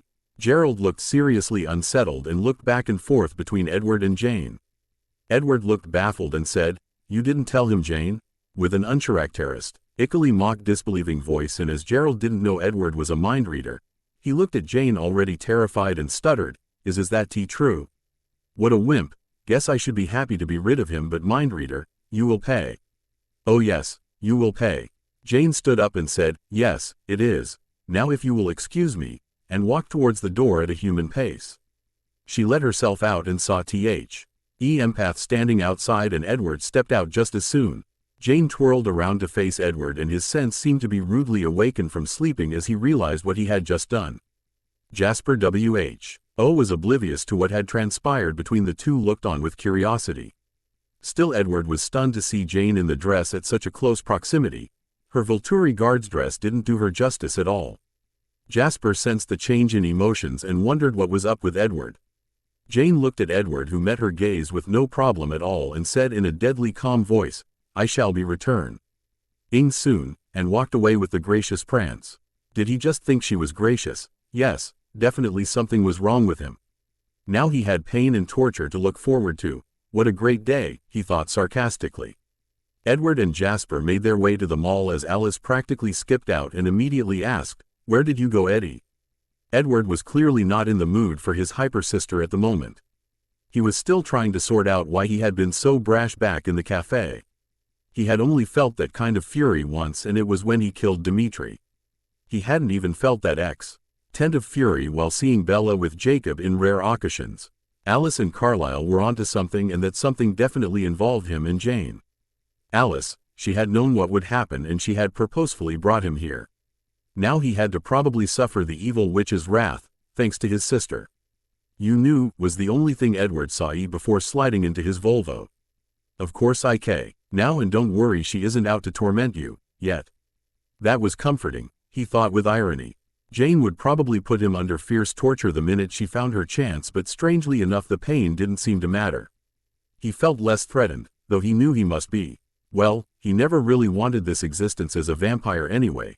So if she did kill him, he would be more than PPY to be gone, but his Rensme would be devastated by it. She was the only reason he continued his pathetic existence in this world. Bella, his Bella, wasn't he doing her an injustice by acting like that in the cafe? Somehow, he couldn't stop himself as the other vampires started to think vulgarly about Jane, and if he hadn't interrupted they would have probably he didn't want to think about it. He wouldn't care, not after this. He had lost control back then. He swore he wouldn't lose control of his anger again. ___. True to her word, Jane came back 2 days later, and as it was a weekend, Carlisle was home as well. Edward was lounging on the couch watching his daughter. Rensme had grown a lot in the past month. Her dark chocolate-colored hair was around her face in little ringlets, and she spent most of her time reading books and playing with Emmett. Unfortunately, she had not inherited her mother's aversion for shopping. She loved it when Alice took her out to shop for clothes and such. Jane surveyed the hall and found its occupants doing things that they normally did. Esme was leaning against Carlisle, who was reading a book. Pixie and Beauty, Blondie Cullen were nowhere to be found, and Empath and Big Cullen were watching the TV. Being away for a while had calmed her temper considerably, although she did break some humans' necks in the process, but she wasn't worried about that. She had to get a point across to the mind reader to not interfere in her life. But of course, she wasn't a fool to talk to him in front of the others. She too took a few steps into the house and was about to make her way to her room, when Esme called her. She turned to Esme expectantly. She just wanted to get to her room. She wasn't in the mood to socialize today. Scratch that, she would never be in a mood to socialize with the Cullens. Esme, ever the kind women said, you don't have to always lock yourself in your room. Come on, take a seat. Esme indicated the other single armchair, and Jane wanted so much to say no because the mind reader would be sitting directly across from her. Well, she would do a little mind talking with him today. She had nothing better to do anyway. She smiled a little at Esme, and she reciprocated with a wide smile of her own. She sat down in the comfortable armchair and observed Rensme for a while. She really had grown a lot from the time when she was in Italy, and she realized she had to be around Rensme more. She was after all her project, as the mind reader so eloquently put it 2 days ago.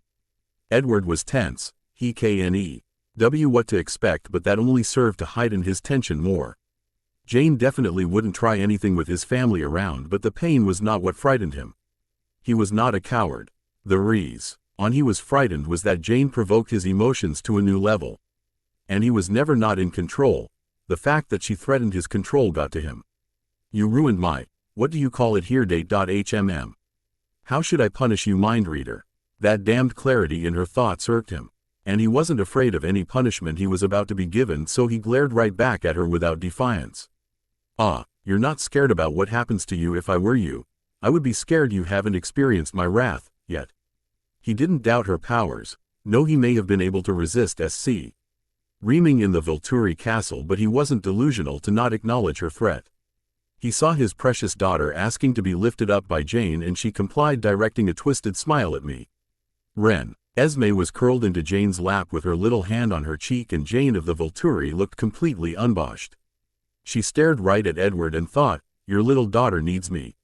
He knew it wasn't true, but still it did nothing to calm his flaring temper. He started thinking his own thoughts. It isn't true. She's evil, cunning, vile, evil, mentally deranged, demonic. Why did you do it, Edward? His head shot up to meet her stare unwaveringly. That was the first time she had addressed him with his name, and the way she said it made it sound like the soft trilling of birds in the springtime. He could only imagine how it would sound like were she to say it out aloud, but he was no fool to not understand her question. However, he couldn't have answered her even if he wanted to, because he himself wasn't sure of his reasons. He wasn't exactly acting in accordance with his sense that night, and he didn't know what took over him to do that. He stood up abruptly and said, I am going hunting. Esme, will you watch over Nessie?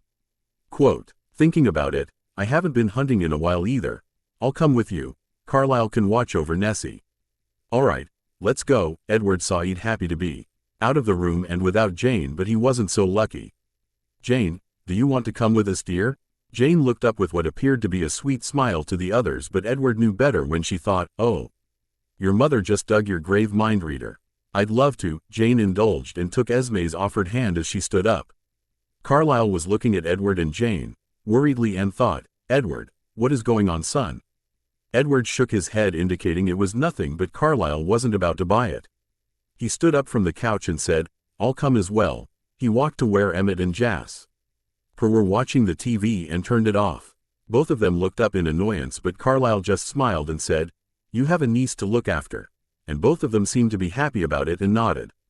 Let's go, Carlisle announced, and the four of them charged towards the forest at a full vampire speed. Edward, who was usually the fastest in running, was facing a competition at the moment. Jane was fast as well, very fast and diligent. She knew where her prey was and how to take it down, she needed no guidance. Edward slowed down and started to follow her scent. Carlyle and Esme were far enough for him to not hear their thoughts. He didn't know why he was being so reckless. He should have stayed with Carlyle and Esme, but seeing Jane running through the forest, dodging trees and prancing deadly fast yet elegantly made Edward want to see her hunt. He kept his distance just in case she decided to turn on him. But she didn't. She kept on running until both of them could smell the sweet scent of an animal. Edward recognized it immediately, and Jane's thoughts pierced his mind as well. Mountain lion. Seems like it's my lucky day. Edward seated himself in a tree and observed Jane with his vampire senses. She was stalking her prey from where it was standing drinking from a pool. Jane was not only graceful but stealthy, as she made no noise when she advanced. This impressed Edward. When he hunted, he would give in to his animalistic nature so easily that he had to chase and catch his prey all the time. Not that he minded it, but he was still surprised that Jane had this much of control. Just as she moved, a small crunch of the tree branches made the animal aware to her presence, and it looked up from where it was. Jane pounced on the animal from the bushes where she was hiding and tackled it to the ground as she broke its neck, effectively ending its life. She then lifted the carcass with her flimsy hands and bit the jugular, hard sinking in her fangs as the sweet taste of blood engulfed her senses. Edward watched with fascination from where he was perched on the treetop. Somehow the way she hunted, the absolute control and power she had, made him mesmerized. He watched as she drained the animal slowly, enjoying every gulp she was taking. The frozen vein in her throat seemed to move as she took gulp after gulp of blood from the dead lion's carcass. She was graceful and deadly, the true definition of a vampire. He could now understand why they called her the Dark Angel. As beautiful, eloquent and graceful as an angel, and as deadly as the monster she was born to be. There was no doubting it. She was made to be this monster. Jane finished draining all of the animal's blood and stood up, throwing its carcass away. She knew that the mind reader was here, and she knew that Esme and Carlyle weren't around. A devious smirk spread across her face as she thought, "Oh, you do have a death wish, don't you, mind reader?" Edward was about to reply to that before she turned around, and he made an audible gasp. She hadn't withdrawn her fangs yet, and they gleamed in the light filtering through the canopy of trees. Fresh blood trickled down her mouth and along her neck, and that instant Edward had a very vivid imagination of running his tongue along her throat and taste her. He was surprised that it wasn't the blood trailing down her throat that he wanted, and shook his head to clear his thoughts. Jane was walking towards him now with light, graceful and slow steps. Edward jumped down from his tree thinking he ought to find Esme and Carlyle, but finding he couldn't act on the thought. He almost wanted to know what Jane was going to do to him. He was anticipating what she would do to him, now that he was under her mercy entirely. He knew how close he was to death, but he didn't feel fear, only anticipation. In one quick movement Jane had pranced at Edward, backing him up against the tree with force, and as he was caught up in his thoughts he didn't have the time to move out of her way. She was too fast. She was having her one hand against his chest and the other holding his wrists above his head. He could have easily gotten his hands free if it weren't for the sharp sting he felt as she used her power on him. It started out as a light sting and intensified to where he felt like he was being burned to ashes by an ethereal fire of the hell. And just as suddenly as it came, it was gone, and he gasped, his inhuman eyes wide, staring at the bright crimson eyes of Jane. And again the pain started, but this time it was worse, as it started out as an intense paw. In giving his vampire body no time to adjust, he felt like every part of his body was being poked by red-hot iron rods, and he struggled to not shout out in pain. Suddenly a fierce determination took over him as he heard Jane's evil voice in his head, "Wonder when you'll cry and go to your mummy." Anger overtook his body as the pain let up again, but before he had time to take an unneeded breath the pain started again as Jane's thoughts mocked him. "This is what happens to bad boys who incur my wrath, and you've been a very bad boy, haven't you? Running away like that from your mummy." His hand loosened and his legs were close to buckling underneath him, but Jane tightened her grasp on him and continued her torture as he writhed in unbearable agony, looking into her fierce red eyes filled with malice. He was not going to cry out. As he writhed, he swore he wouldn't shout out in pain. He focused his drooping eyes on her face and met her red eyes with anger seething in him. Anger at what they had made his life into. Anger that he was in this place weak and vulnerable when he so wanted her to be in his place. Anger that he found her appealing. Anger at her for trying to cause his little girl pain. Anger at what he was made to be. He bit his lip as the torture heightened to a new level and he thought the worst was over, but no. He shook as he felt himself spasm and his knees completely avenue out, and he finally stopped looking at Jane. Jane, who was delighted that he gave up so soon, stopped her overflowing power and let her grip on him loosen. That is what you get for even thinking you or your pathetic coven could outdo me or the Volturi. She was smiling an evil smile as Edward backed up against the tree and gasped audibly as the pain subsided slowly. He still shook and writhed fro. The after effects, but he was also smiling as he lifted his head to meet Jane's eyes and said, "Is that the best you can do?" Jane was outraged. Yes, she was in a towering temper, and not because the MIND reader had the gal to Intreven in her life. No, it was because he was the only one who actually had a backbone and stood up to her despite all that she had put him through minutes ago. She couldn't deny that she was impressed by his plain bravery to take that pain and not shout out or beg her for death as countless victims before him had done. Some had gone insane from the depths of the pain he had put them through, and yet there he stood with his eyes sparkling with life and a challenge. No, it was not really her best, but she was close. She had never used her best except for when she was in a battle. She should use her best to make him fear her like everyone did. To make him one among the hundreds she had tortured, and yet there was a nagging in the back of her mind to stop and leave. She almost felt pained, and it scared her. She had made her decision. Edward Cullen was not going to be an exception, not after this day. After what seemed to be like forever, she answered in her thoughts, "Not really, no, that is not my best. But this is." Even before she had finished her thought, Edward was on the ground shaking and shuddering, and as it progressed he curled himself into a ball and writhed. His hands twisted his hair and he clawed at the ground as he heard a gut-wrenching scream again, and it took him some time to register that he was hearing himself scream. This agony as not comparable to all that she had put him through.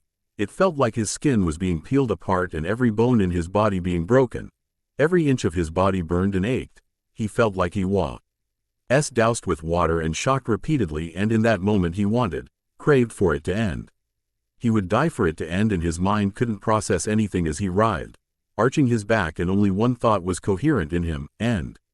End, please. Jane finally let him go and saw that he had finally submitted like all the others. He wasn't any different after all, but she wasn't elated as she had expected to be. Instead, she felt anxious. She shook her head to clear it off, but it didn't help.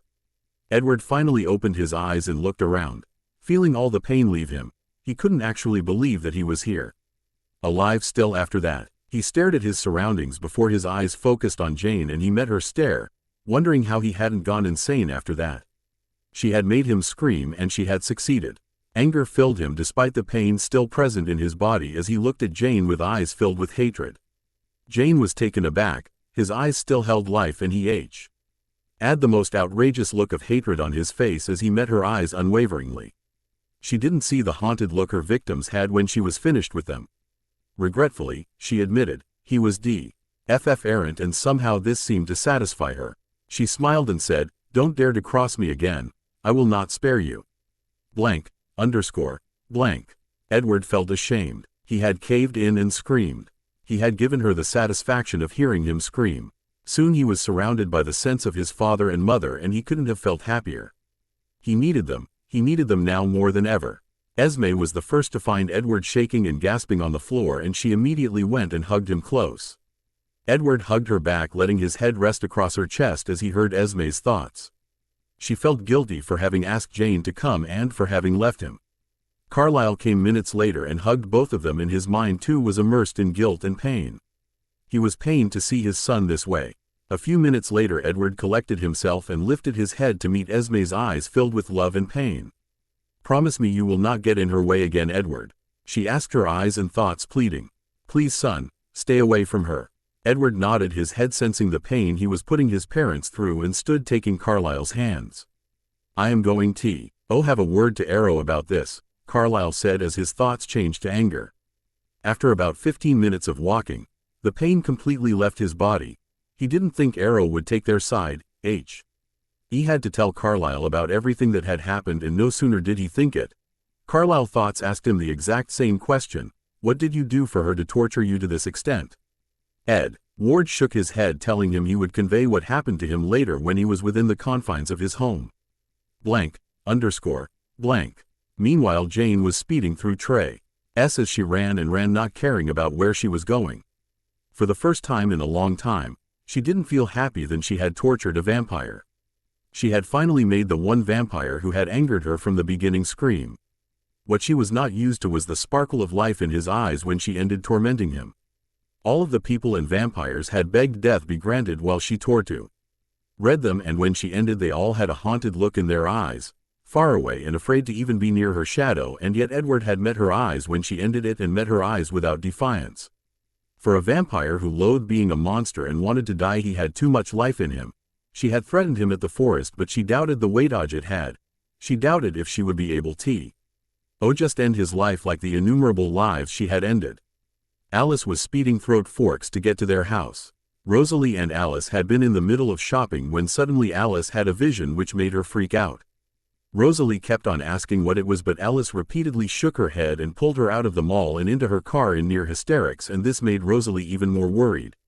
Finally they reached the front porch of the Cullen residence, and Alice busted out of the car and headed inside at full vampire speed, followed closely by Rosalie. They saw Edward, who had still not completely recovered and was sitting huddled in between Esme and Carlyle. Jasper sent calming waves towards Alice and Rosalie, and they both glared at him before Alice rushed forward and hugged Edward tightly. "I'm so sorry, Edward. I shouldn't have pulled you to the mall the other day. I'm sorry. So sorry. I never saw this happening until it was too late. I'm so sorry. I should have been here. I'm sorry, so sorry."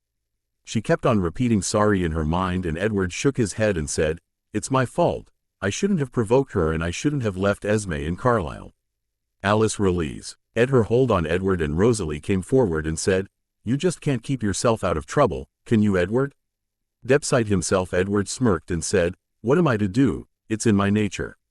Carlyle gave him a stern glare, and as did the rest of the family, as each one started to assault him with their thoughts. "You young man need to know what not to mess with. I should have restrained you back in the cafe. What did you do anyway? You are suicidal, Edward. What were you thinking? Oh wait, you weren't. You were being your stupid, arrogant self. Son, I am very disappointed in you." For the first time in a long time he wished he didn't have such a large family to shout their thoughts at him, and he felt the beginning of a headache. His mind had taken the torture after all. He felt like he wanted to lay down and just go to sleep, but that was not possible for him, was it? He was a vampire. "Son, I want to meet you in my study," Carlyle said, getting up and going into his study as Edward straightened himself up and followed, albeit a little slowly and shakily. The torture had left his body drained of all its vampiric energy. Edward pushed open the door to find Carlyle seated in one of the comfy armchairs, and right across him was another armchair. This meant only one thing. Carlyle wanted to know what was going on, and Edward for the very first time had an urge to lie, but he can not live with it, and he wanted some answers to why he was feeling so out of control when Jane was around. If he didn't get answers, he'd go mad, so he took a deep, unnecessary breath and sat down in the other armchair. "Tell me what happened, son." Edward started telling his father exactly what had happened between him and Jane in the past few weeks, and didn't leave out even the embarrassing details. Ike, when he wanted to lick the blood off of her in the forest, and the uncontrollable anger, hatred he felt whenever he was around Jane, but that was explainable. As he went on with his story, Carlyle grew more and more worried, and as he finished a firm frown was set on his face. He was still guarding his thoughts from Edward. "I want some answers now, Carlyle. I know you're on to something. I am, but I must ask you to listen to me until the end and not get angry or shout. I don't want the others to know. Will you keep your patience, Edward?" Edward nodded, wanting Carlyle to get on with it already. He needed an explanation for all the madness. Carlyle nodded and said, "I think Jane is your mate, Edward." Carlyle looked piercingly at Edward to gauge his reaction, and he was afraid because Edward looked lost and disbelieving and said, "No, no. Son." Carlyle took Edward's shaking hands in his and said, "Calm down," soothingly. But Edward was still in a trance as he repeated "no" over and over again and said, "Bella. Bella is my mate. Bella is my love forever. Bella," he gasped, looking pained and torn. "I know you loved her, son. We all did, and I know you still love her. Nothing that is said here can change that, Edward," Carlyle said firmly as he pulled his son closer and looked gravely into his eyes. Edward seemed to calm down as he took a ragged breath and fell back in his chair, closing his eyes. Carlyle gave his son the time, and Edward and Carlyle remained like that for an hour before Edward opened his eyes to look at Carlyle's relieved face. "Are you sure you want to hear my theory?" Edward nodded and collected himself before he sat up, willing Carlyle to continue. "As I said, in our kind our powers sometimes get exemplified, but this exemplification only ends between two mates who have a very strong bond. I suspect that the bond between you and Jane is made of equal amount of hatred towards each other. That must be what makes the exemplification possible. And that must be why you probably experienced the worst of her power." "No," Edward took deep breaths to calm himself and said, "there has to be some other explanation for this." "Maybe." Carlyle leaned back in his armchair as he contemplated and couldn't come up with anything. "I was always surprised at the amount of control you had when you were with Bella, Edward," Carlyle said as he stood up. ND turned around to look at the portrait of the three brothers in his study. "It isn't supposed to be like that with a mate." Carlyle's musings reached Edward and he was outraged.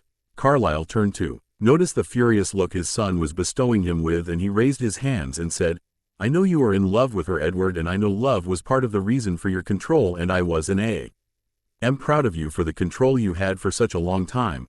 I do not mean to discredit you, son, but the fact remains. I was in control with Bella because I had to be. I loved her and love her still. I was devastated when I left her.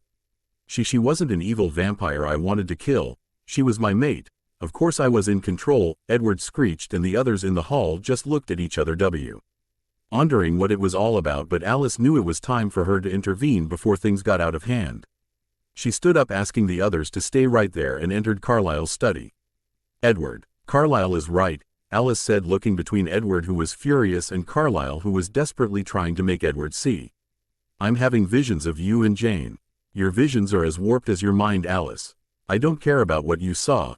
Bella was my mate, and I am going to spend the rest of my existence mourning for her loss." Edward stopped briefly and willed his mind to calm before Summit. Hing striked his mind, and he looked at Carlyle. "Your theory can't be right."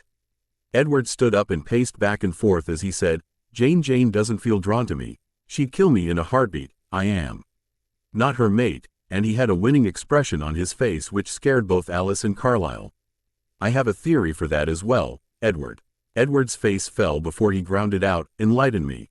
"Well, since Jane was transformed at a much younger age than you, she must not have hit the peak of pubertal changes, and so her urges and feelings are more controlled than yours." Edward looked at him he had gone crazy before he said, "So you're saying an immature, psychopathic, teenage evil monster working for the damn Volturi is my supposed mate?" Carlyle shook his head and said, "No, son, it is only a theory." Alice could see how much the revelation disturbed her brother and said, "Neither is the future set in stone. It depends upon your decision, and we all want you to stay away from her." "Yes, son, it is better that you understand why you're feeling this way. I do want you to stay away from her." Edward paced the room again for about half an hour before nodding his head and saying, "I will. Bella is my love and nothing can change that," and walked out, shutting the door firmly behind him. He saw his whole family in the hall looking at him with worry before he sped off to his room. This was too much to take for him. Even the idea that Carlyle doubted his relationship with Bella made him want to tear everything in his room, and to hear him insinuate Jane was his mate was just too much to take. Blank. Back in the study, Carlyle and Alice were still looking at each other, and finally Carlyle broke the silence. "What did you see, Alice?" Alice looked at her adopted father and said, "I saw just glimpses of him and Jane being together. I never knew the tortoise bitch we should keep an eye on them at all times." "I know," Carlyle said in wonder. If he should call Arrow now that he knew his son had more than just provoked Jane into torturing him. However, he would not let his son be harmed by the evil girl again. "We're moving to Alaska in a week," Carlyle said, finally making Alice look up and nod. "It would be good to visit the Denali's and move out of Forks, which only held the bad memories now." Yeah. Nay wandered about the woods for 3 days before deciding to get on with it and just face it. She hated to think of them trying to maul her, but still, if they were wise, they wouldn't. But still, the prospect of facing 7 murderous vampires wasn't very exciting. She ran through the forest nonetheless at a slower pace than usual and came to a stop near the White Mansion, which was the Cullens' residence. She smelled the scents and realized that only 3 of them were in the house: Edward, Beautiful Cullen, and Big Cullen. She entered the house cautiously, and before she could even blink an eye, Rosalie had her slammed upon a wall with such force that the wall broke. Edward, who hadn't seen Rosalie planning this, immediately went to get his sister before she too experienced the agony he did. E and Emmett pried her off of the girl, but that didn't stop Rosalie from screeching. If you ever dare to hurt my brother again, I swear I will rip your head if it's the last thing I do. Rosalie, please don't, Edward sighed as he and Emmett tried to stop her from going to Jane again. Jane, who was in a shock, quickly recovered before smiling an evil smile. Ah, you're so concerned for your brother, aren't you? Jane moved forward as a few bricks and dust fell off the wall she had just crashed into. She sauntered forward, looking at Rosalie as she continued mercilessly, "How touching," she saw it before she turned her focus sharply on Rosalie, and she bucked between Emmett and Edward, screaming as the pain hit her. Rosalie fell to the floor as Emmett began to growl, seeing his mate in distress. Edward realized that if he didn't do something soon, Emmett was going to go for Jane's throat and he definitely wouldn't win. However, Jane stopped torturing Rosalie as she gasped on the floor and lied there shaking and groaning. Emmett looked at Rosalie once before he snarled and crouched ready to attack Jane. Jane shook her head like she was disappointed with him before saying, "You Cullens really do lack a brain, don't you?" She took a few lithe, graceful steps and looked at Edward and said, "If your brother backs off now, I will leave him." Edward was surprised but acted quickly as he put his arm on Emmett's shoulder and said, "Let it go, Emmett. She's not worth it." He hoped to God that Emmett would listen to him, but there wasn't any luck. Emmett laughed and growled again as he said, "Are you afraid, little Jane?" Jane had lost all patience with this family. Honestly, did the big Cullen think he could take her out because of his size? Felix was twice the size as him and he dared not anger her. She took a deep breath. Arrow wouldn't be happy if she tortured all the Cullens to insanity, so she said, "One last chance, Edward, or your brother dies." Edward was stunned. He had been so sure she would start to torture Emmett that he was ready to put himself in front of him if need be. It was his fault that his family had to suffer the Volturi's wrath. That and Jane had called him by his name for the first time and he was completely taken off guard. However, the situation demanded he return to his senses quickly, and he did. He put a firm restraining hand on Emmett's shoulder as Rosalie stood up from the floor, albeit shakily, and walked up to them both. "No, Emmett, don't do it," Rosalie said in a shaky voice as she tried to come out of the shock. It was such agonizing pain, so much woe, than anything she had ever experienced, and she had experienced a lot. To think of how much Edward had to go through. Emmett finally straightened up and lifted Rosalie into his arms as he took her upstairs to their room, glaring at Jane all the while. "I do not know how your loving sister could abandon you to me so quickly." Edward snapped his head to look at Jane standing at the exact same spot as her thoughts hit him clearly. He knew he was in a bad position now, but he also didn't think she would torture him again. As long as you are willing to suffer, people will always abandon you to suffer. After all, you are the only one suffering, aren't you? Edward couldn't answer to her thoughts because it was the truth. He didn't want to accept it, but it was the painful truth. Ever since he had been turned into this monster, he had suffered, and he still suffered silently. And Jane was right that he was the only one suffering. Everybody in his family had their better halves to live with. He had nothing, and he lost the only thing he had by being selfless. He shouldn't have let Bella in her newborn rage enter the battlefield that day. "Anyway, I hope you learned your lesson to not cross me or the Volturi again." Jane wanted him to say something, but Edward seemed too lost in his thoughts to answer her, so she just walked at a human pace to her room up the stairs, not noticing Edward's eyes following every one of her movements. After a while, Emmett and Rosalie came down while the others were also back from the hunting trip. Carlyle looked at the wall and demanded an explanation. His eyes, and Emmett recounted all that had happened. Rosalie still looked a little demented from earlier as Esme sat beside her to comfort her. What was surprising to Edward was that Esme was furry. Oust at Jane for torturing both her first son and daughter. Esme was such a kind woman, except on the rare occasions she turned angry. Emmett mirrored Esme's thoughts. Alice was wondering why she didn't see it in a vision and was worried for Rosalie. Jasper sent calming waves to everyone in the room. Rensme was sitting in Alice's lap wondering why we were so gloomy for the past 4 days. Carlyle got up to make the announcement, "We are going to Alaska to the Denali's." Everyone except Alice and Edward, who had already known, groaned at this. Personally, he really didn't want to visit the Denali's. Now that Bella was gone, he wondered how Tanya would act towards him. He wanted to leave Forks, but he didn't want to meet the Denali's.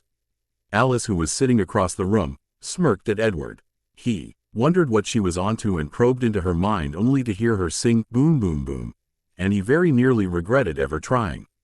And Jane, what would she say if she knew they were going to Denali?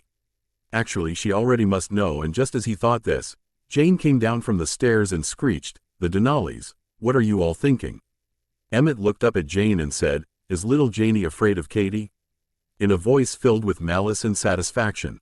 Edward remembered that the only one who could affect Jane and put her in pain was Kate. He smiled, wondering if he could provoke Kate to make her give Jane a little of her own medicine. "Are you all mad? That coven is by far the most disgusting monsters to have ever walked the planet."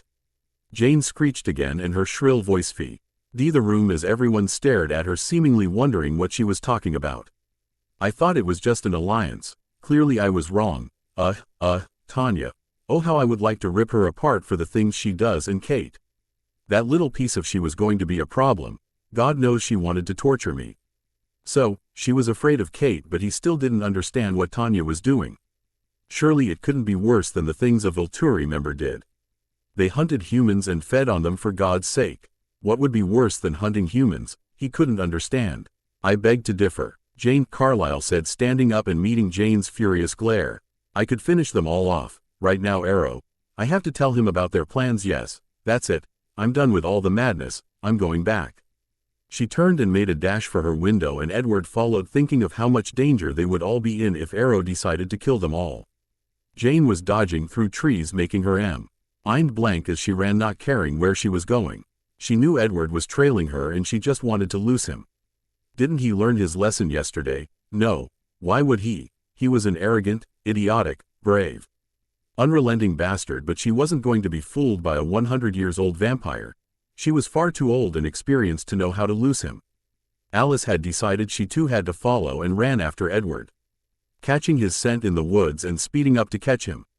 "Edward, come back. I've seen her go to the Volturi," Alice said once she was sure Edward must be in hearing range. Behind her she could hear Jasper and the others following them as well. Edward had heard Alice, but he refused to let Jane go to the Volturi to have his family butchered. He knew Arrow would use it as an excuse to burn them all. He reached a clearing as he smelt Jane's scent. His family wasn't far behind, and he could sense that Jane had stopped.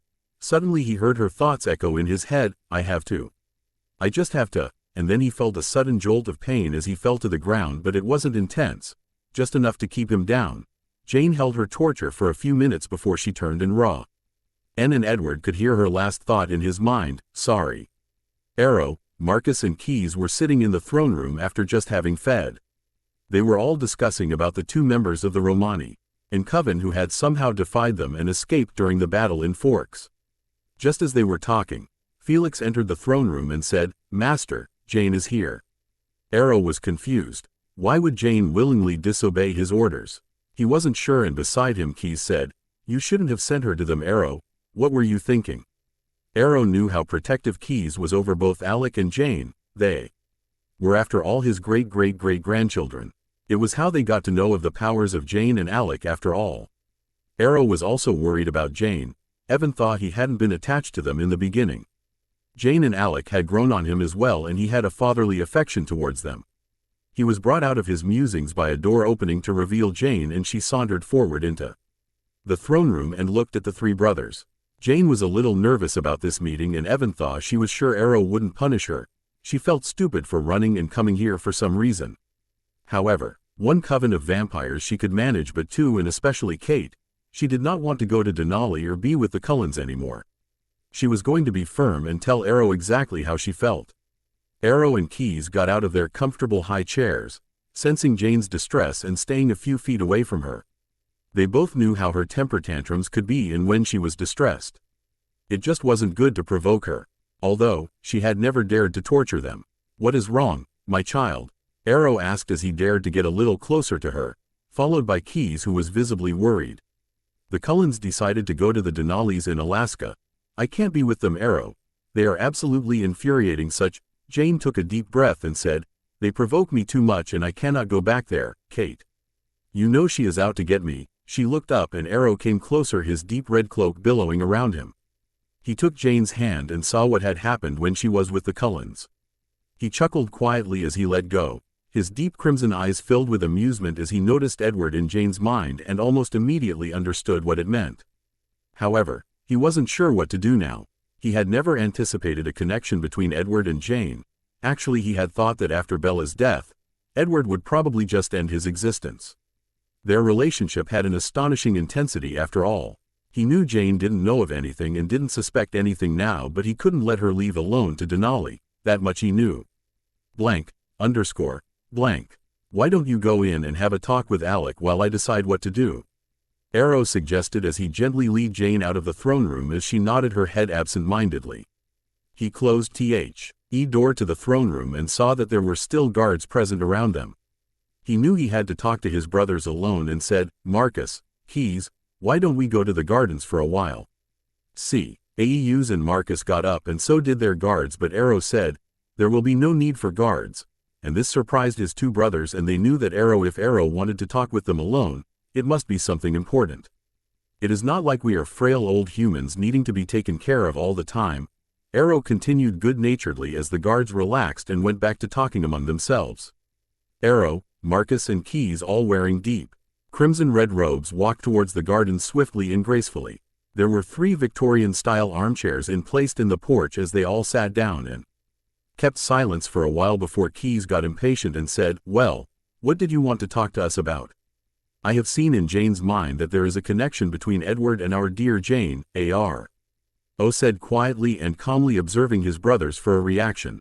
Keys didn't seem to fully understand and Marcus looked uninterested like always. What kind of connection? Keys asked, not one to like drawn-out sessions of chatting. Arrow took a deep breath before slowly answering, a connection between mates. He looked into Keys's outraged eyes and Marcus's surprised ones. But it can't be, they were too much close, Marcus said, seemingly in disbelief. Keys screeched, impossible, Arrow. Our Jane cannot be that stupid mind-reader's mate. Impossible. He was shaking in anger as he thought how his brother could sit so calmly while insinuating that their Jane, who hated Cullens, was one of the Cullens' mate. I do not know how to explain it either. I thought Bella and Edward were meant to be, The astonishing amount of control he had with her was just unnatural, yet I see it so clearly that Edward does have a connection with Jane. It is interesting. Arrow stroked his chin as he contemplated the seemingly unexplainable thing.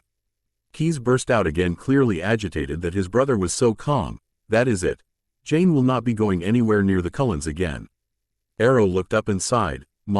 Rcus had resumed looking uninterested and Keys looked furious. Arrow didn't like it much either, but it wasn't about them. It was about Jane. Do you not think that it is high time Jane had a mate as well, Keys? Keys looked completely outraged before saying, Jane is a child, a wonder child to be protected and cared for well as the Princess of Volturi. She doesn't need a mate. Arrow chuckled, which did Keys look even more outraged and said, she is far from a child and she has taken a liking to him too. Before Keys could argue, Arrow held up his hand and Keys stopped, and Arrow continued, while it is true that we should and would protect and care for her in this castle, and I am not happy about this developments much either.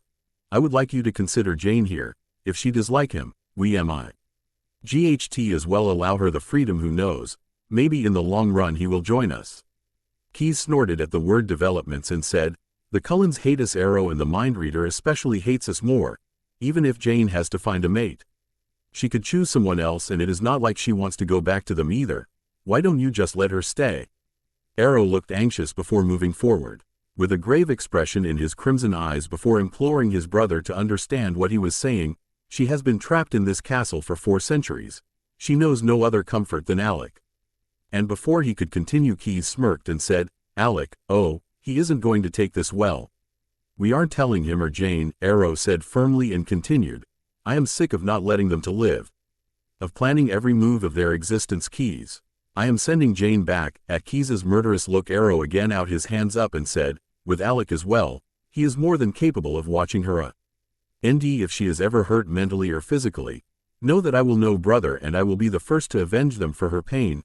Arrow finished firmly, and Keys, sensing that there was no way to convince his brother otherwise, scowled and let him be. After all, Alec would have all of their throats if they ever tried anything, but he still didn't like to let go of both of them. In the high tower of Jane's room, she was breaking anything and everything in sight as her brother stood calmly by the door watching. She muttered a lot of incoherent words which would have been plain gibberish for a human but not for vampires. In her rage she didn't even notice her brother's lingering scent of raspberries and oak as she continued her assault. First, I have to put up with his bratty attitude, then his idiotic, "I'm so beautiful. Everybody fall in my feet" stupid of a sister, and having him hear my every thought, not being afraid of torture, of me. He ruins my plans with a supposed mate, and I still can't get the image of him half naked out of my mind. Alec stiffened at this and looked furiously at his sister, willing her to look at him. He should not have left his baby sister out of his sight. As if hit by paranoia, Jane suddenly recognized her brother's scent and prayed that it was not him. She turned around only to stand face to face with her brother, just perfect. She knew Alec was only really angry when he was protecting his sister. She remembered how once they were on a mission to kill newborns and the coven's leader had expressed his interest in her a tad too much, and Alec had personally fought with him, without his power, and ripped him apart agonizingly slowly and thrown him into the fire himself. They usually let Felix do all the dirty work, but that day Alec was so demented, even she had been scared. "Alec, how have you been, my brother?" Jane asked shakily, anything to make him break his stare. "Quit the nonsense, Jane. What is it about this supposed mate and the half-naked man?" Alec's crimson eyes burned with rage, and he was barely in control of himself as his voice came out eerily calm. But before either of them could speak, Arrow came in and seemed to realize the tension in the room. However, he ignored it and said, "Good that you're both here. I am sending you both to the Cullens." "What?" they both asked, outraged as they looked at Arrow as if he had gone mad. Didn't he know he was putting them in grave peril? Arrow held up his hand indicating that there was no room for arguments and said, "Cheer up, Alec. You'll be meeting Rensme again." And Alec completely forgot about his initial fury with his sister and had a hard time controlling his lips from breaking out into a wide grin. Jane noticed this too, and was glad that her brother was preoccupied, for she didn't know what she would do if he were to question her, but she wasn't too happy to be going back to the Denali's. Just the thought of Tanya and Kate made her want to rip them apart. "I hope you will be packed and ready before midnight, Alec, and that is about 1 hour away. Go on, you don't want to be late for your plane." Arrow ushered Alec out the door, and Jane couldn't have been more happy. Jane expected Arrow to go out as well, but he stayed and said, "Don't let Alec's overprotectiveness bother you. You are not a child, Jane. He needs to know he cannot treat you so." Arrow left, leaving her wondering about his statement, and she had to agree he was right. She didn't need to be afraid of her brother. He was the one who had to grow up, he knew why Alec was so very protective of her, and only that made her keep her patience with him for so long, but she could only take so much. She began to walk around the room, opening her closet and finding a pair of tan capris and white top and a blue denim jacket to wear to the airport.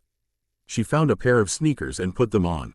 This was the second time in a month she had to travel in a flight surrounded by stinky humans. She was not happy. Arrow had informed Carlisle over the phone that Alec and Jane were coming, which caused the whole family, who were huddled in the living room, to groan.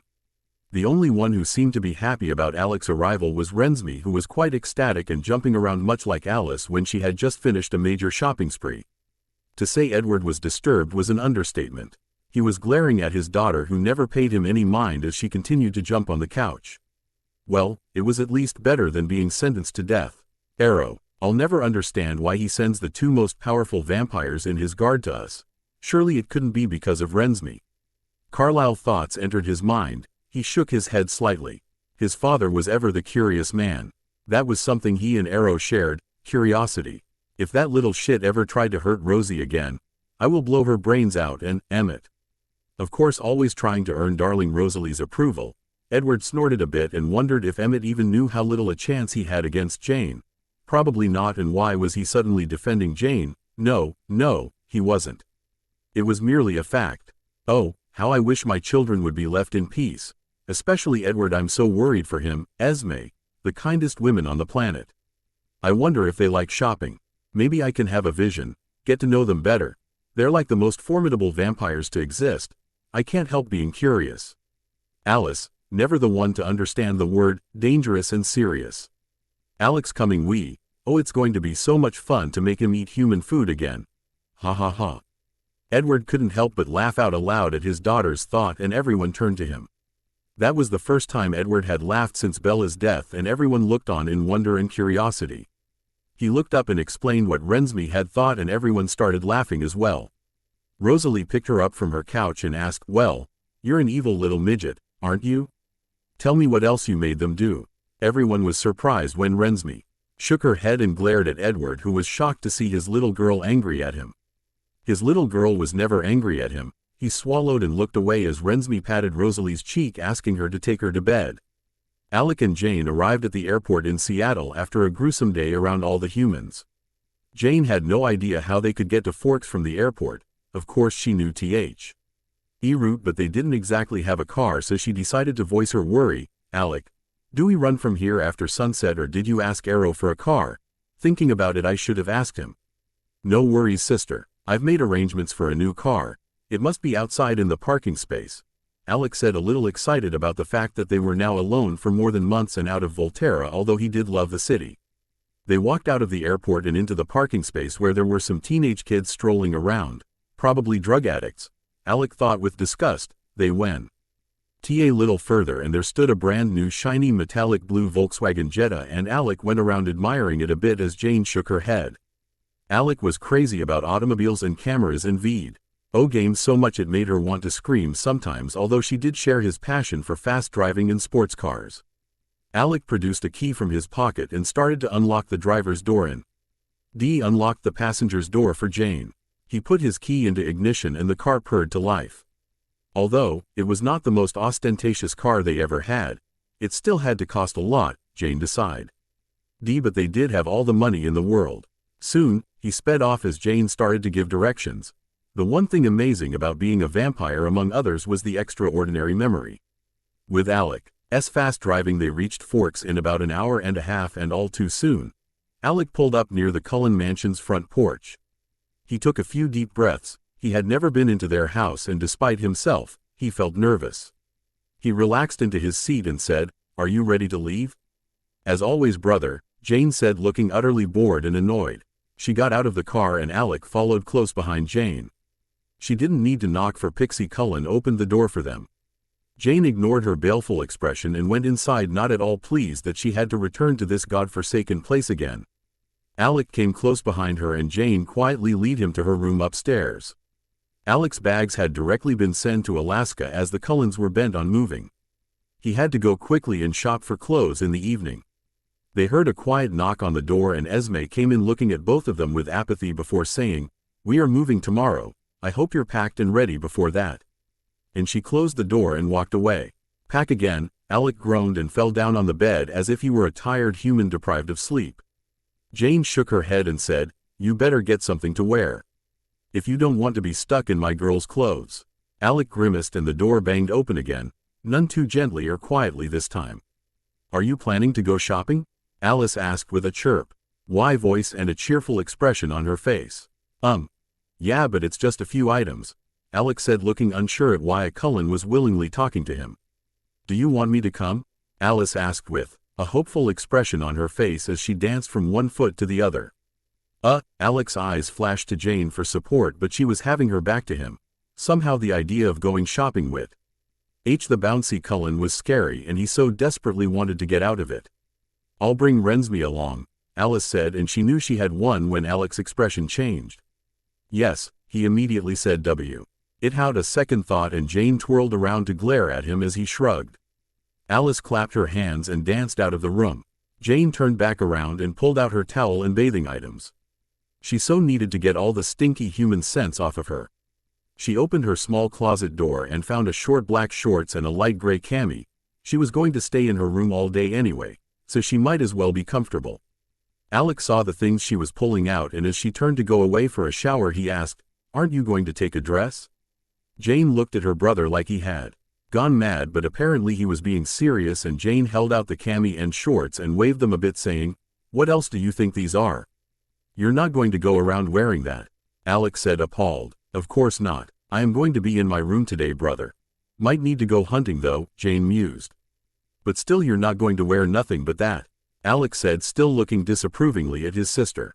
Jane thought a bit before saying, Yes, I am." Alec stood up from the bed and said, "No, you're not."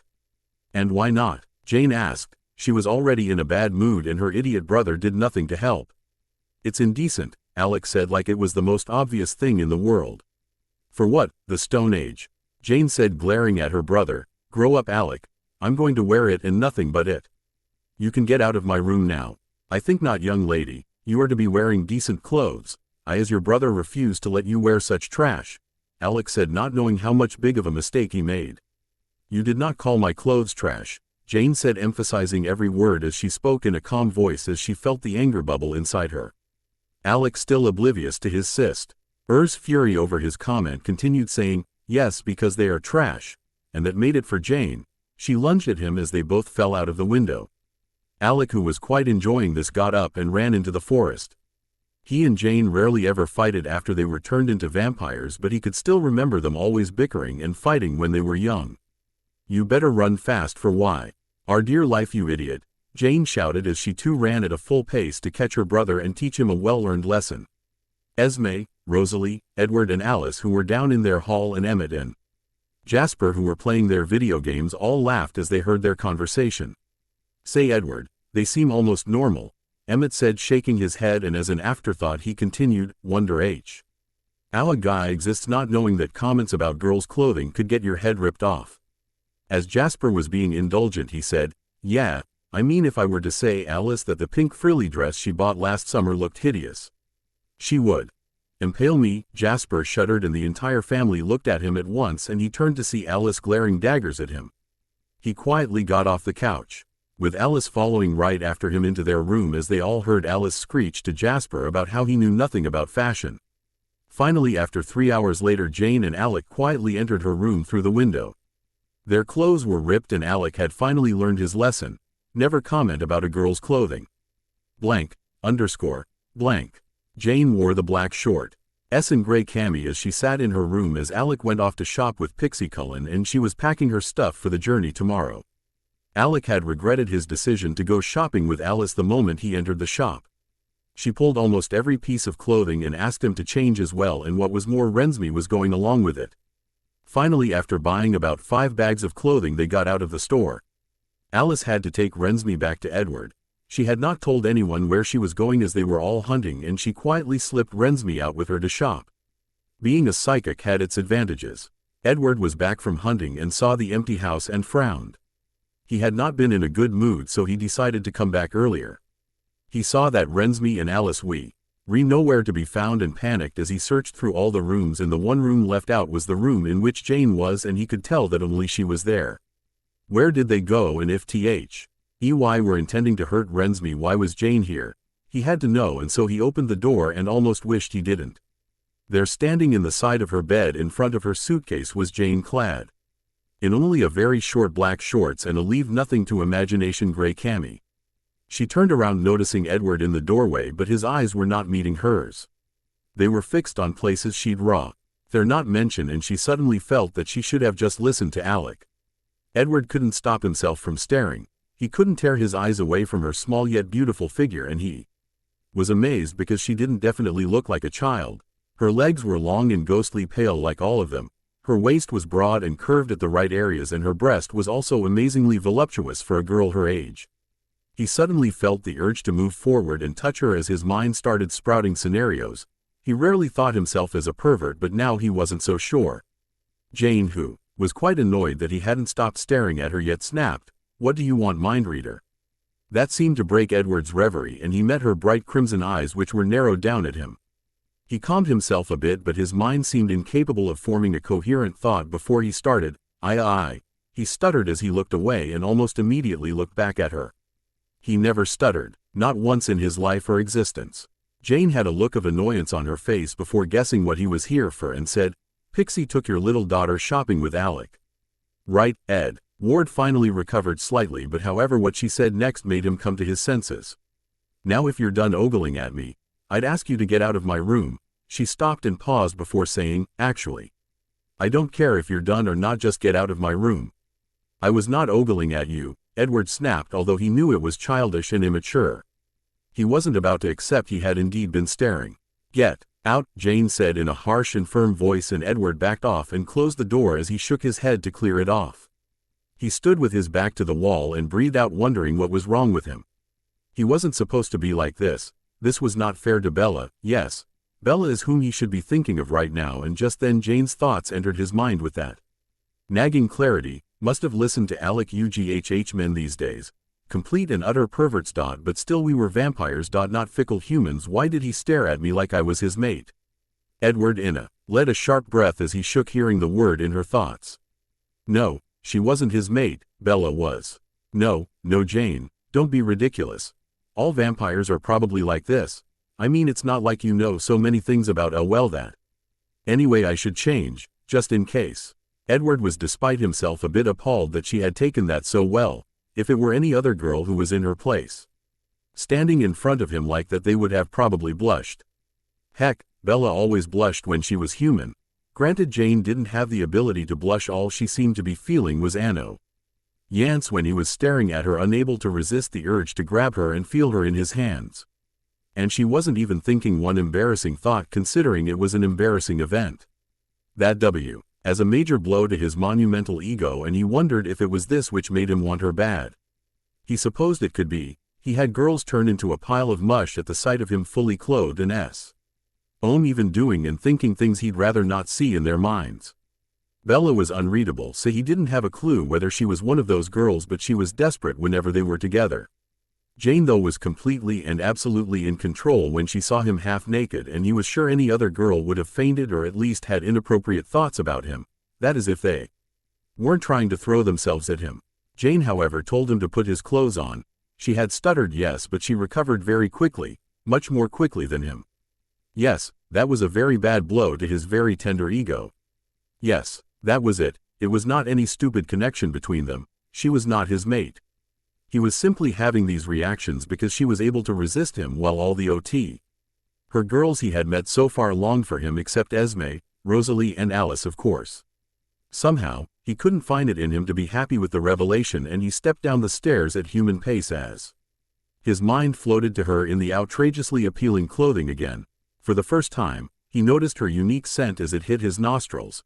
Her scent was like fine sandalwood and spice, a scent that was inviting and enticing. Bella's scent had been too strong. It always reminded him of the monster he was when she was human. Her floral scent could drive him crazy if he inhaled it for too long. Anne's scent, though, was a different story. He wanted to inhale it, and it almost had a calming effect on him, all the while making him want more. He dropped on the couch in the hallway none too graciously and rubbed the bridge of his nose. He didn't know what was happening to him, and he couldn't accept Carlyle's theory. Maybe he only needed the assurance that Jane was just like the other girls he knew and saw every day. Hell, he was behaving like a hormonal teenager. It was unsettling. He was above mortals with silly little infatuations. Jane was evil, and it was a fact that evil people never fail. But she felt for her brother, which made her somewhat human. He wondered if going to Denali would be a good idea. He cringed as he thought of what he had to endure with Tanya. Jane was not happy as they were speeding through the forest to Fairbanks. The land of the midnight sun seemed to be very ordinary. Apparently the Cullens found it fit to construct their fancy manor in the Golden Heart of Alaska. At least this meant that there would be some distance between them and the Denali Coven, although it was not that far from Fairbanks, for vampires or humans for that matter. After running for about 5 hours through the forest, a huge manor shadowed nicely between canopy of trees came into view. Jane stopped and observed. The outer walls of the manor were painted in gray, and the windows were large and not contemporary. She knew almost at once that this must be an old house, a very old one. Alec also mirrored her thoughts about the house, and he was also happy about the distance between the Denali Coven and the Cullens. Looks like a quaint old house, not older than the Volturi Castle, of course.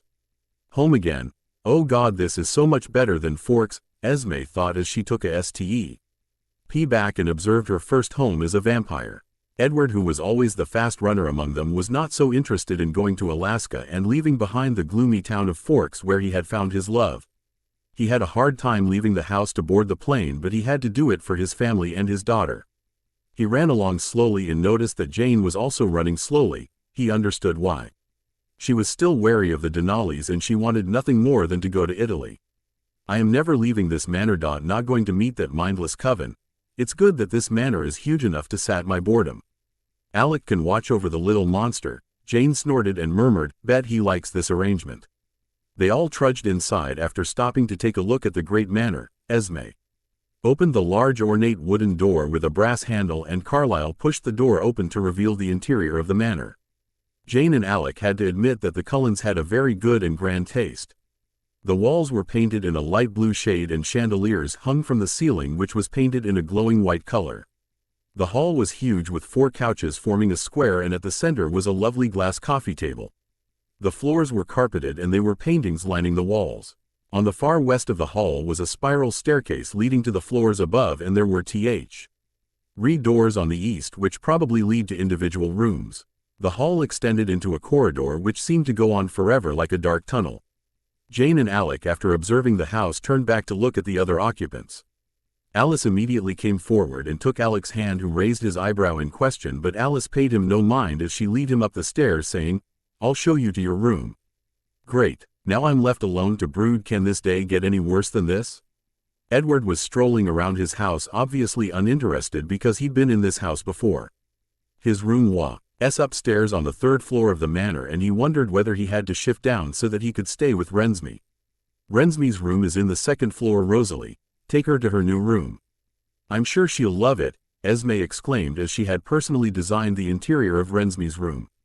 Rosalie, who was currently holding Rensme, nodded her head before taking Rensme up the stairs following Alice and Alec.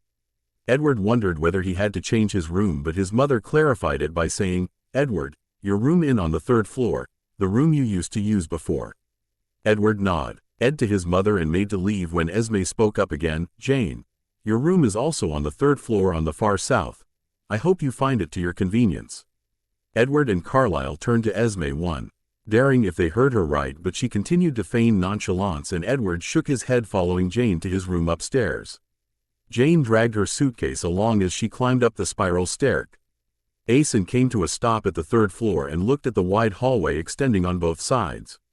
She saw a door at the far south and presumed it would be her room before she walked forward. "They do have all the money in the world," Jane thought, looking around at all the paintings that lined the corridor. She finally came to a stop at the large oak door and turned the knob to open it. She gasped audibly at the sight in front of her eyes. It was truly a beauty. The walls were painted a deep lavender color and the floor was white marble. There was a queen-sized bed with deep red duvets and deep pillows and a high headboard in the center of the room. There was a couch on the far corner of one side of the bed, also deep red. There was a dressing table which matched the wooden-framed bed's maroon color on the other side of the bed. There were 2 doors behind the couch leading to the bathroom and closet respectively, and Jane had a small smile on her face as she thought, maybe this wouldn't be so bad after all. Edward went up the stairs slower than ever, slouching off like a human, wondering if Esme really did want him dead. He heard Jane thinking they had all the money in the world and he snorted. As if the Volturi didn't have 10 times the fortune they had accumulated. He stopped in the hallway. There were 3 rooms in the north and 4 in the south. His room was in the south, just a room away from Jane's. He could take one of the rooms in the north, but something wouldn't let him, and so he opened the door to his room, which he had styled in person, and locked the door. They had to go meet the Denalis tomorrow. It was going to be a long day. The next morn came too early for Edward's liking and he strolled around his room before just deciding to face the music as he plucked the courage to go downstairs to face what he liked to call doomsday. Emmett was sitting on one of the 4 black leather couches near Rosalie. Alice, Jasper and Carlyle were seated opposite to High. And Esme was seated alone, having his daughter in her arms. All of them turned to him when he entered as the last person, and all of them had different thoughts going through their mind. Emmett Alred, had a big smirk on his face and winked at him as he thought, "Tanya will so be waiting to get it on with you, baby brother." Edward scowled and walked forward and took Rensme out of Esme's arms before asking, "Do I have to come? Why don't you all just leave without me?" "Edward, don't be ungrateful, son. If it weren't for them and the others we wouldn't have survived that battle. You owe them, Carlyle said in a disappointed and reprimanding voice. Of course, Edward sniped as he resisted the urge to roll his eyes, which caused Carlyle to raise an eyebrow at his son. "Let's go, I can't wait meet Elazir and Carmen." Esme stood up to take the lead as none of them seemed to want to move. "Yeah, Jasper and I are so going to have fun watching dear Eddie dodge Tanya's attempts to seduce him." Emmett grinned as he and Japper high-fived each other, but before either of them could speak a high reedy voice interrupted them. "What?" Jane asked in a deadly calm voice she used only whenever she was very angry, and Alec seemed to sense this as he too came sauntering down the stairs, failing to convince his sister to come with him to Denali and thereby deciding to stay in the manor for her protection.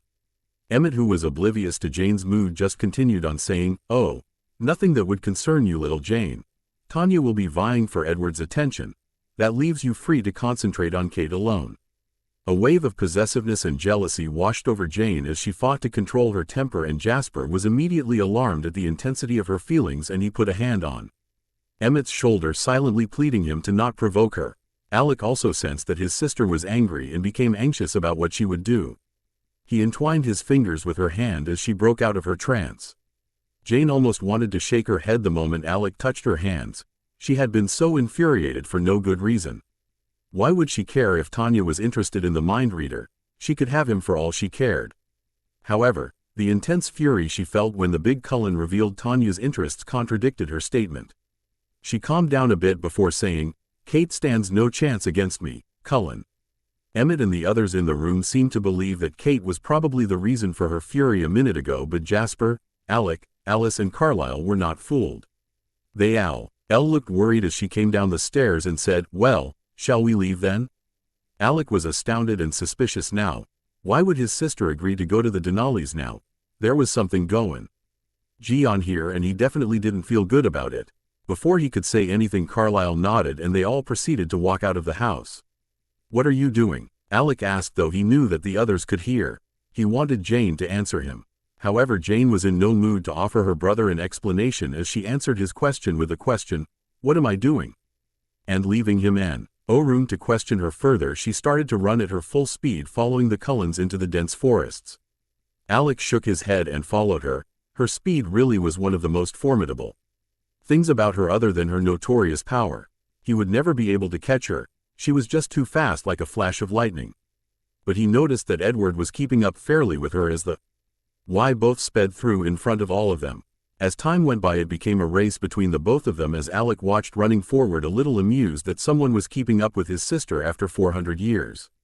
Edward ran faster and faster, not caring about the directions as he knew where exactly he was headed because of his vampire senses. He noticed Jane keeping up with him and increased his pace to the peak as he ran, wanting to best her. If anything, he was the fastest vampire in the world, and he wasn't about to start losing the title now. "You are fast, let's make this a race, Edward," Jane thought as she ran to keep pace with him. Her limbs were gliding effortlessly through the trees, and she was thrilled to have someone who could compete with her in speed. Perhaps it was the thrill that made her so reckless enough to ask him that. Edward slowed down and came to a stop in the middle of the forest, covered in thick trees towering high above him, and Jane came to a stop a few feet away from him.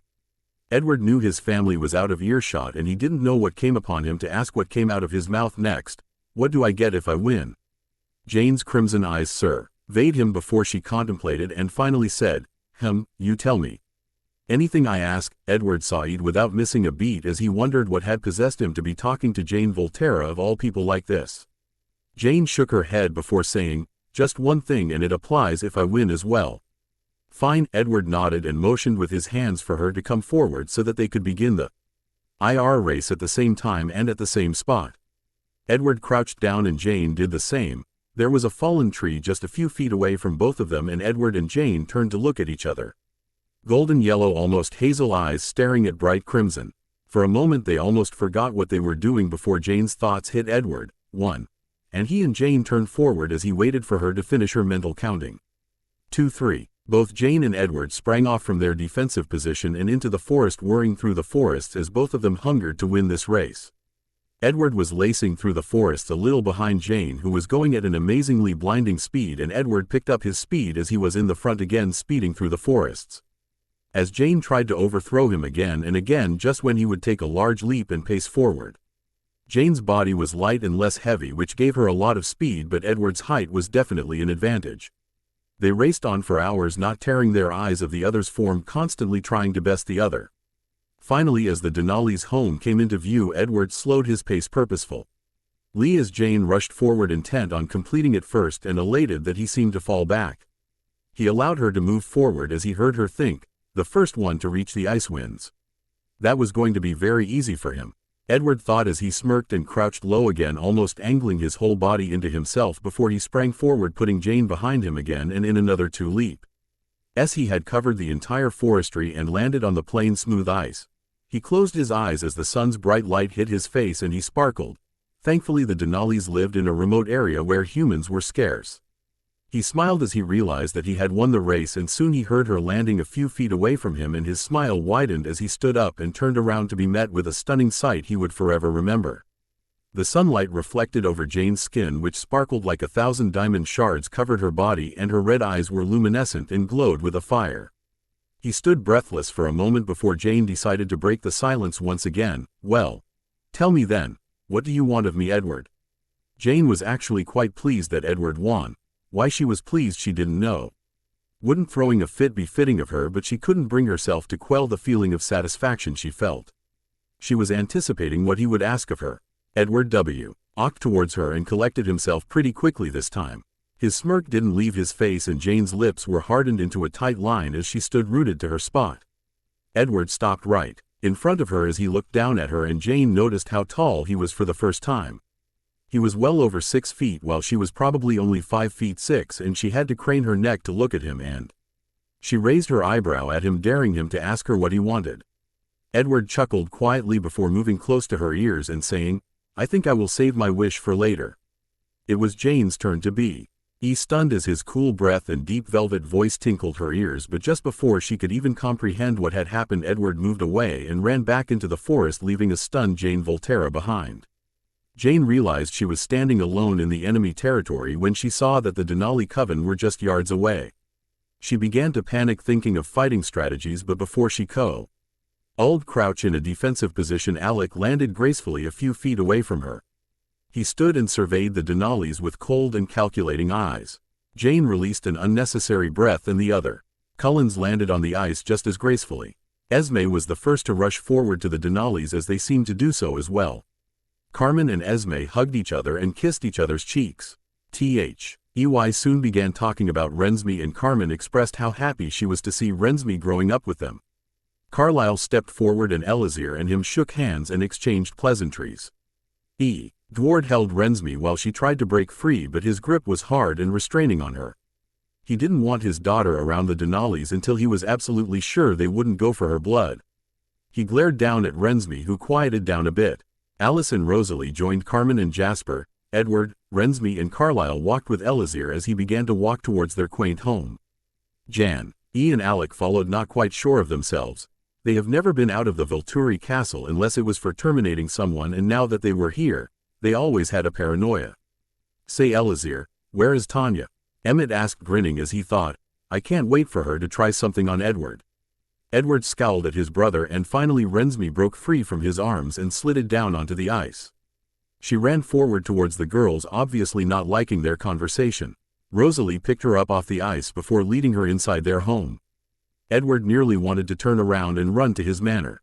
Yet, that wouldn't be fitting of him, and so he followed gloomily. Alec and Jane had to agree that the Denali's home was not even nearly as good as the Cullens. As they neared the house, Jane tensed as she scented Kate. She could recognize the scent anywhere, and Alec took her hand in his, comforting her and reassuring her. Kate had gotten to her at the battle in Forks, and she was not pleased to see her again. She had fought her off at the time, but she wasn't able to kill her then. Everyone in the Volturi were ready to do the favor for Jane, but she wanted to kill her. If not now, Jane swore she would be the one to end the vampire's existence for daring to touch her. They stepped into the house, and all the men except Edward went forward to greet Kate and Tanya, while Jane and Alec stayed outside, neither wanting to go into the house full of hostile vampires. "Edward, what a pleasure to see you again," Tanya said in a light, sultry voice, and came forward to stand in front of Edward. Edward met the golden eyes of the strawberry blonde-haired vampire and nodded his head, saying, "Likewise, Tanya." Jane stiffened in the doorway, looking at the exchange with a disgusted expression. Honestly, didn't the vampire even know of the term subtlety? She shook her head, and finally Carmen was kind enough to invite them in as they entered their home, looking around and almost immediately deeming it unworthy for a stay. Jane observed that Tanya hadn't moved away from Edward yet, and this made her slightly angry, but she shook it off. So the blonde vampire was interested in the mind reader. What did she care about that? Kate took off with her mate Garrett as soon as she had welcomed them all, and this made Jane smirk. She had not gone easy on Kate that day, and it seemed like she was more wounded than her. "I wonder if you'd like to go for a hunt with me.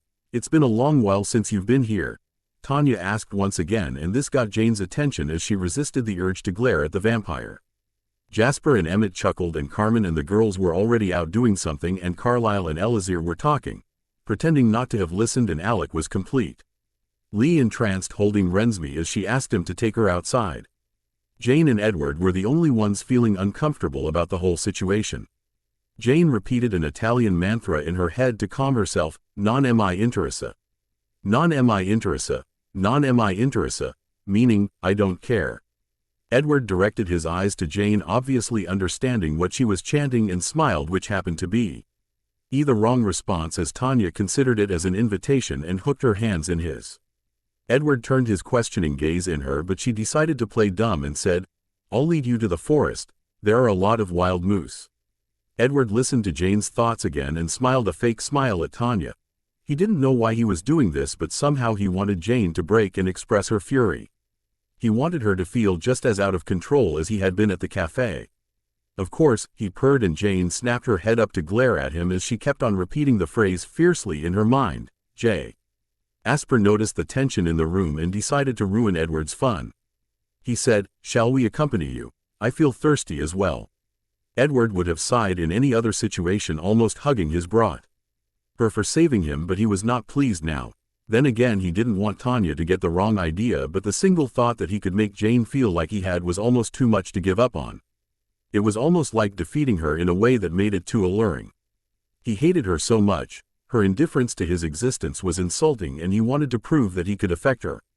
Edward led his face into a mask of apathy before saying, "If you have to," and stepped out into the cool air, which wasn't much colder than his skin. Jane relaxed against the stone wall and attempted to collect her thoughts. She could no longer deny it. Something was happening between her and the mind reader. She was sure of it. She had never felt such an intense amount of jealousy in all her existence. And Edward saw it. Of course, she almost wanted to rush forward and rip him away from the seductive blonde vampire. She shouldn't feel this way about him. It wasn't right. He was a vampire who was mourning for the loss of his mate, for crying out loud. Suddenly she realized that Edward, Tanya and her were the only singles in the room. Alec was smitten with Rensme, and Jane had no doubts about his intentions for Rensme. She couldn't stand to just sit there and observe all the other couples happily spending away their existence. She wanted to be alone, and she wanted to find what this madness between her and the mind reader was. Arrow could tell her, but then Arrow saw all of her memories and thoughts while she was with the Cullens. If he found something wrong, why wouldn't he inform her? She knew what she had to do, though. She had to keep her distance with Edward Cullen. She did not like him having such a control over her emotions. If there was anything she was able to control well, it was her emotions. She was always the stronger sibling compared to Alec. She wasn't about to let that change now. Jane Volterra did not, would not, could not care about a bloody Cullen. Blank. Jane was pacing up and down in the mansion in Fairbanks. She had ran back to the mansion after almost a week of bearing the flirtatious behavior of Tanya and Edward. She had had enough, and she knew she would snap and do something unwise if she was there any longer. Alec came with her, of course, although he was not happy to leave Rensme. He was asking her what was happening, and saying that he knew something wasn't right. The thing was, she knew something wasn't right too. She just couldn't explain why she felt this way about the mind reader. She had been around Volturi Guards with mates for the past 450 years, and she never even batted an eyelash when the Volturi males were intimate with their partners in front of her, which was quite often, as they found it funny to tease Alec and Jane about not getting some. And then there was the matter that the mind reader actually liked the blonde-haired vermin. It almost made her entire body burn with the desire to kill Tanya and throw her into the flames. Perch Hokira? Lately she had taken to thinking in Italian. She was thinking about why she cared about what the mind reader did. It was not her business. It was not why she was here. Being here is simply driving me crazy. She flopped down on her queen-sized bed in her room and stared at the ceiling for about an hour, examining every detail about it until boredom began to settle in. She closed her eyes, and that's when a sharp pain hit her head and she groaned, getting up and sitting on the bed. This was odd. Vampires were never supposed to feel pain. Well, at least not her. She was the one who caused pain, and it couldn't be Kate because she needed to have physical contact to pain her. Slowly she got up with the throbbing ache in her head increasing in intensity.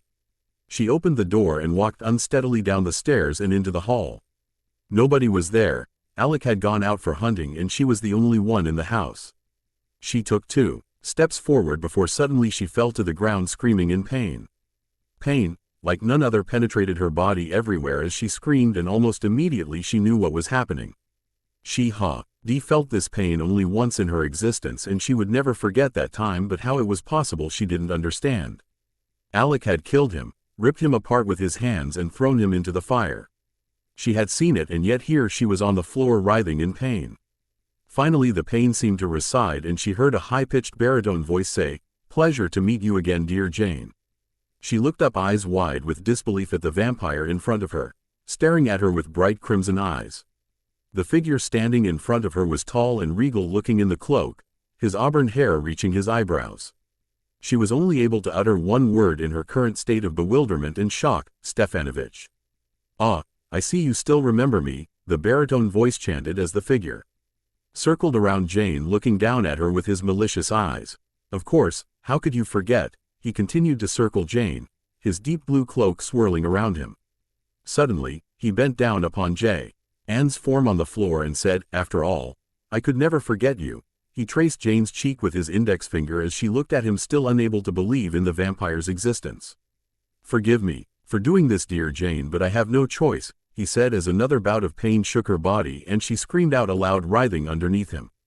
She felt herself being picked up off the floor and being carried away as she shook in unbearable pain again and again. She dearly wished Alec was there with her now. The pain was so unbearable that she was barely able to think, let alone being bothered about what was and what was going to happen to her. "Edward, can I speak with you?" Jasper asked, having waited long enough. The emotions coming off of Edward and Jane were confusing to him, and although he could guess about the situation, he didn't want to make any assumptions without Edward having a say in the matter.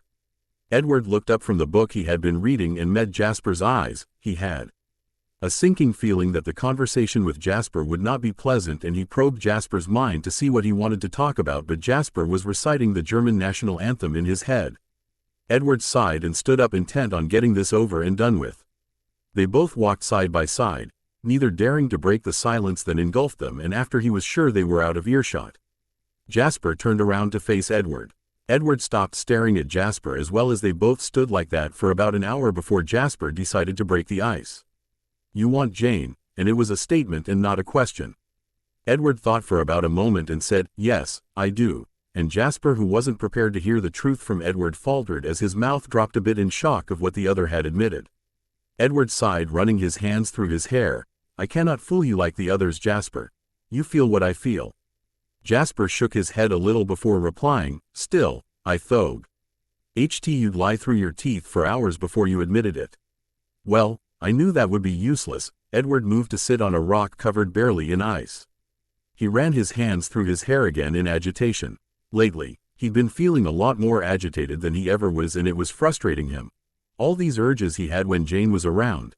It didn't make sense to him, and most of all he didn't want it to make sense to him, but he had to let out his feelings to at least one person in his family if he was going to not just blast some day or another. Jasper felt Edward's frustration and moved closer to his youngest brother and sat down next to him on the rock. "What are you going to do about it?" "Nothing, obviously." Edward saw it, somehow feeling betrayed that Jasper would think he'd betray Bella like that. This was just a phase of his life, and when Jane goes back to the Volturi, everything would be back to normal. "It has nothing to do with betrayal, Edward. Your lust for Jane is overpowering and intense, unlike Bella. She has a lot of power over you." Although it was harsh to make such a statement to his brother, he wasn't going to sugarcoat the details. Edward needed to know what he was up against.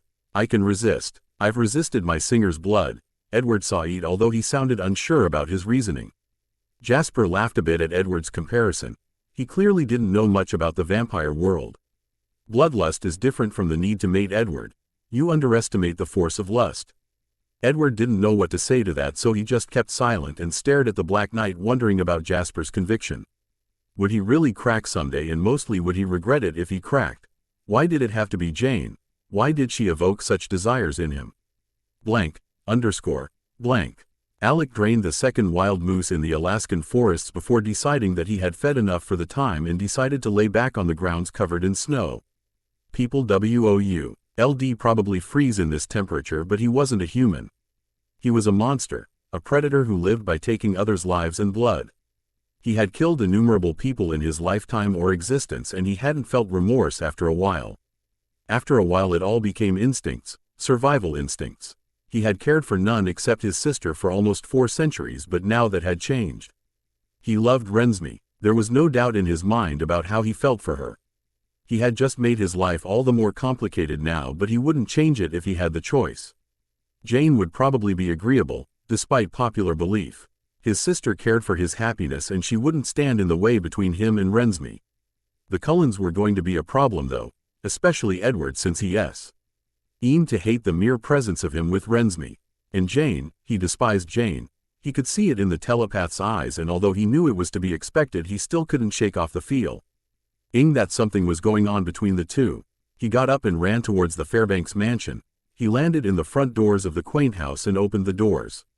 He entered and took off to meet Jane in her room on the 3rd floor, but was surprised to see that she wasn't there. Her scent of sandalwood was still lingering in the air, but she wasn't there. He wondered if she'd gone hunting, but Jane had gone to hunt just yesterday and there was no way she would have gone without telling him. He searched the house and all around before he started to panic a bit. He had a gut feeling that something terrible had happened, and as he entered the hall again he felt another scent hit his nostrils which he hadn't noticed before. It was the scent of mint that finally made him panic in full force. He had hoped to never smell such a scent again. He tore through the hall looking for something, anything to disprove his assumption. He saw a small paper resting on the glass coffee table, fluttering slightly in the wind, and took small steps to near the table. He stopped just as he was in reach of the paper and stood stock still as his mind and heart seemed to be beating again as if he were a hum. And then he was sure his hand would have been trembling were he a human now. He took the small inconspicuous parchment and opened it. Nothing could have prepared him for what he read. Dear Alec, when you see this, I'll be long gone with Jane. I'm sure you are stunned to know how I exist still, but you see, my friend, when you're as old as me, you get to know certain, shall I say, parlor tricks. That being said, I will take care of your sister very well. She is in capable hands, right where she belongs and will belong forever, with me. Do not try to find her, Alec. She will be mine and I will allow no one to take her away from me this time. Yours sincerely, Stefan. Alec dropped the parchment in his hand as the wind was knocked out of him. How, was the only thought that occupied his mind. He fell on the couch. He had made damn sure that he was gone for good, but he should have known. He should have known better than to leave Jane unprotected. It was all his fault. He sat up and began to ruin the Cullens household in his anger. Anger at himself for being so careless. Anger about Jane being taken away again by him of all people. He began to panic as he imagined what Stefan must have done to his sister and stopped demolishing the house. He just had to find a way to get to her. But how? Dmitri was dead. There was no tracker other than Dmitri in the Volturi. He had to tell Arrow. He had to go back to Italy and tell Arrow. He only hoped he knew what to do. He knew that following the trails of Jane and Stefan would be useless, knowing Stefan. He could not face him alone. Nay, an escape, and there was the matter of finding Jane, which was going to be nearly impossible. Even with Dmitri, it was exceptionally hard. Alec ran off into the night, cursing and breaking the trees in his anger. Edward and Jasper walked towards the Denali's home after a long time. Edward didn't know why, but he was feeling distressed. He shook his head, trying to clear his head off, but the ominous feeling wouldn't go away. He entered the house of the Denali's and sat by the couch near the fireplace, wondering why he was feeling like this now. Just then, he saw one of Alice's visions in his mind. Jane was wearing a black silk robe that revealed too much of her cleavage, and she was running at a human pace, looking back and forth and left and right. Her surroundings were unclear as it was too dark, darker than the night. Suddenly she stopped and stared straight ahead. There was a tall, regal-looking figure walking towards Jane as she backed away, but in a moment, he pranced forward and swept Jane off in his arms as he asked, "Where are you trying to go, my love?" His red eyes shimmered in the dark as he gazed down at Jane. Jane looked stunned and afraid before the other figure pressed his lips to hers despite Jane's protests. Edward growled loudly, attracting the attention of his family members as Alice came out of her vision and stood with tea. The rest of their family cautiously observing Edward. The rational part of Edward's mind knew he was being impractical. He shouldn't care about what happens to Jane. He didn't have to be angry, but God, was he angry. He was furious. He wanted to rip the vampire who had forced himself on Jane with his own hands. His instinctual part of mind told him to run and find Jane. It was with barely concealed rage that he sat in the couch looking into the fireplace to collect himself. "What is wrong, Edward?" Carlyle asked, looking at his son with worry. As Edward didn't seem to be in any mood to reply, Alec. He related what she had seen to all of them. Carlyle looked thoughtful and disturbed. "Who was this other vampire?" "I don't know," Alice said, looking confused and irritated. She really did not want to have visions about the evil witch. After all, what relevance were they to her? "Serves her right," Rosalie spoke up and added, "I hope they do something terrible to the witch." "Yeah, I really hope they do," Emmett said, oblivious of how his statements were affecting Edward, who was livid with anger at the moment. Jasper, who was the only one who could sense Edward's absolute fury, sent calming waves to I am before slowly approaching Edward's still form. "Alice's visions are only subjective, Edward." Everyone except Carlyle looked at Jasper in shock before observing Edward and finally seeming to understand his feelings. Rosalie looked outraged before she shouted, "You cannot tell me that you care about that bitch, Edward. She deserves what she gets." Edward stood up, finally snapping, and said, "I cannot believe you out of all people would say that, Rosalie." He stormed out and ran into the forest with Jasper and Alice tailing him. Rosalie, Emmett, Carlyle and Esme stood shocked and unable to absorb and accept what had transpired. They all knew there was something going on between Jane and Edward, but they never thought that Edward would react this way for Jane. Carlyle sighed. He had really hoped it didn't have to come down to this, but as always, life was always complicated from the moment he turned Edward. He shook his head, trying to come to terms with the fact that Edward did indeed care about Jane, if not care. He was at least compelled to protect her. He had to just wait and see what transpired from now on. Jane woke up, and the first thing that entered her mind was how she could wake up. She was a vampire, and vampires didn't sleep. She noticed that she was lying on a comfy bed and that her surroundings were dark. She closed her eyes and willed herself to remember what had happened. But her mind seemed to be in some confines. She couldn't remember, but she felt dread. She moved her hands and touched the soft fabric of the bedsheets. She was wondering where she was and why she was here. She couldn't escape the sense of dread she was feeling. Suddenly a bright light assaulted her eyes, and she saw a woman, or rather a vampire, judging by the red eyes. She was tall and had a muscular build. She was wearing a dark green velvet cloak and a hood that covered her hair. She was beautiful like every other vampire in the world, which was no surprise to Jane, but what irked Jane was the fact that this vampire didn't seem to be afraid of her. Maybe she didn't know her or her powers, or did she have better powers than herself? Jane doubted it and observed with keen eyes as the other vampire came forward. "I trust you slept well," she said, and Jane was now more confused than ever. How could she sleep? She was a vampire. She hadn't slept in 4 centuries, or did this vampire have some power which was the equivalent of Alex? Jane tried to move and sit up, but found out that she couldn't. She tried again and failed to get up. She was sure that no earthly chains could restrict a vampire and began to panic. She tried again and again, but to no avail. At last she looked at the other vampire in the room. "What is happening? Why do you have me?" "Ah, that will be explained in due time, Jane Volterra. For now I think our master would like to see you." Jane was beyond outraged as she shouted, "What is happening here? It will be wise on your part to keep your patience, Jane."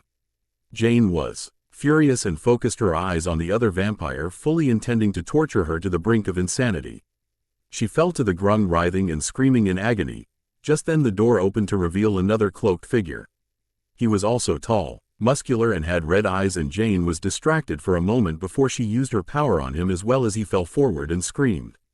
Jane tried to get her hands free from whatever it was that was holding her back, but found it impossible to free her hands. It was like an invisible hand was holding her down. At that moment, the female vampire stood up and locked eyes with Jane, and the male vampire's screeches of pain stopped. Jane felt her mind go blissfully blank, and she leaned her head back as she heard the female vampire's voice. "I think we should ask Larissa to free her mind. But Master ordered us to bring her in the same state, Manda." Jane heard the male vampire say as she felt her mind drifting closer to unconsciousness, and for once in a long time, she felt pure undiluted fear at her predicament. It was obvious that these vampires, whoever they were, had a lot of powers, and she didn't know why they had her here. Manda was considering her mate's statement before the door burst open again and Larissa entered. It's time to free her mind, and our master is on his way here at the moment. Manda, lift your powers.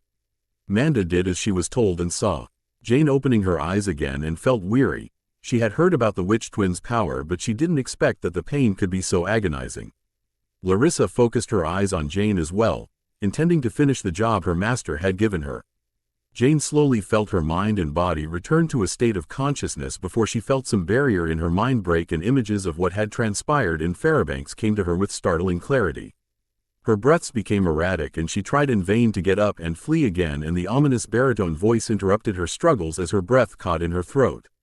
She saw him dressed in the deep buhl cloak, his auburn hair forming a halo, his deep red eyes piercing her own.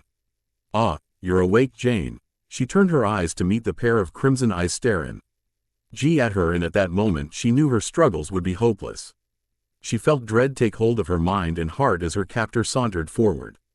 "Leave us," the baritone voice chanted, and the three vampires in the room bowed their head and left, closing the door behind them. Jane was still too stunned to speak. She wished it was all a nightmare, but she knew better. She tried to break free of the binds again and succeeded this time, and threw herself to the other corner of the room as she heard the other vampire laugh.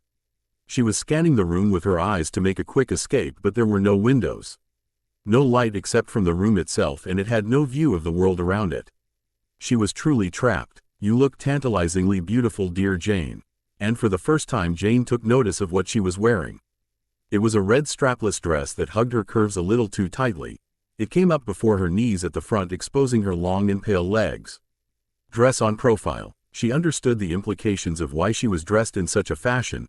She was Stefan's only obsession. She had been for centuries, and she knew he would stop at nothing to have her. She gulped willed herself to calm a bit and think of a way to escape. Stefan was now circling the room as he came closer to Jane. "I had thought that after such a long time I would lose my interests in you. But you..." Suddenly he came closer to Jane, trapping her between the wall and himself as he put his two arms on the wall, restraining Jane's movements. Jane looked at him with unrelenting eyes. She was not going to show fear. He continued saying, "You never cease to make me long for you, Jane." He traced his finger over her cheeks as she stood as still as a marble statue, not daring to breath. It was only when he brought one of his restraining hands to her thighs then Jane began to panic. She felt his ice-cold hands, colder than her own, drawing circles in the smooth skin of her legs. Before she could stop herself, her power overflowed from her as Stefan's face twisted in agony before she threw him off from her and darted out of the door. She heard Stefan scream in outrage and then laugh as she fell forward and hit the floor, cracking it as her mind went blissfully blank again. Blank. Edward ran through the forests, at a loss for what to do and what not to do. He knew he shouldn't care. It was better off that she was dead, for God's sake. His family was right. He shouldn't be acting like this just because he had some lecherous thoughts about Jane, and that was all. It was pure lust. More so, he hated Jane for making him feel that way. He cursed his vampire instincts as he ran faster so that neither Jasper nor Alice could catch up with him. His vampire instincts were the ones urging him to find Jane. By now he was past the point where he denied she was his mate. But he had controlled his vampire instincts around Bella, and he sure as hell wasn't going to flip now. Besides, it was not like Jane couldn't take out the other vampires by herself. She could make them all fall like flies to the ground. He still shuddered at the memory of that day while she had him in her mercy. That was exactly what was so different about Jane and Bella. Jane didn't need him, other than both of their vampire instincts compelling them to be with the other. He knew that there was no feelings involved. That was why he shouldn't care, and he wouldn't care. He stopped having made the decision. 5 minutes later Alice and Jasper came out of the trees to stand next to him. "Let's go back," Edward Said voice firm with his conviction. But then his mind wavered again as Alice had another vision. There was a large king-sized bed in a room lit with candles, and Jane was lying on the bed, unconscious. Her eyes were closed and she didn't seem to be aware of anything happening around her. Suddenly the vampire who had been in Alice's vision before sauntered forward towards Jane's form. His ruby red eyes glinting maliciously, he said, "Manda, Wake her." As soon as the vampire had said this, Jane woke up and frantically looked around her, spotting the tall, regal-looking vampire directly in front of the bed. Her eyes focused on him to torture, but suddenly she started screaming and writhing in pain. The other vampire moved forward, now directly on top of Jane in the bed. As he said, "You should know better than to try that with me, my love." Jane, still struggling in pain, didn't scream as she writhed again and again, her face twisted in agony. The other vampire touched Jane's cheek, which made Jane glare at the vampire through agonized eyes. She said, "When Alec finds you," and started writhing violently again as she clawed at the sheets of the bed. "Ah, but he will not find me, dear Jane," the vampire said before planting his lips on Jane's struggling form and pulling away the sheets covering her to reveal her long pale legs. He started to press kisses to Jane's neck and collar, all the while making her pained. He pulled away abruptly and slapped Jane hard across her face and said, "Why must you struggle so much?" He took hold of Jane's cheek in his marble hands. As Jane glared at him without defiance or fear, Jane opened and closed her mouth several times, gasping for air before she said, "You killed my mother," and began to scream as intense bouts of pain shook her body and the bed broke with a crack. Blank. Edward stood still, shocked by the last statement Jane made. There were millions of questions running through his mind. Who was the other vampire? Why was he able to cause Jane pain? Did he share her gift? If so, why wasn't Jane able to use her power on him as well? He was furious, he was confused, he almost wanted to rip the vampire apart to shreds for ever daring to touch and kiss Jane like that. He wanted to almost smash something down in his fury of someone touching her, hurting her like that. He clenched and unclenched his fists as Jasper's calming waves hit him and he relaxed a bit. Still, he now had to grudgingly agree that he admired Jane, if only a little. Her thoughts when she glared at the vampire causing her such pain belayed no fear. Not a single thought in her mind seemed to be even laced with the tendrils of fear. Rather, it was absolute hatred that wasn't marred even when the worst of the pains raked her body.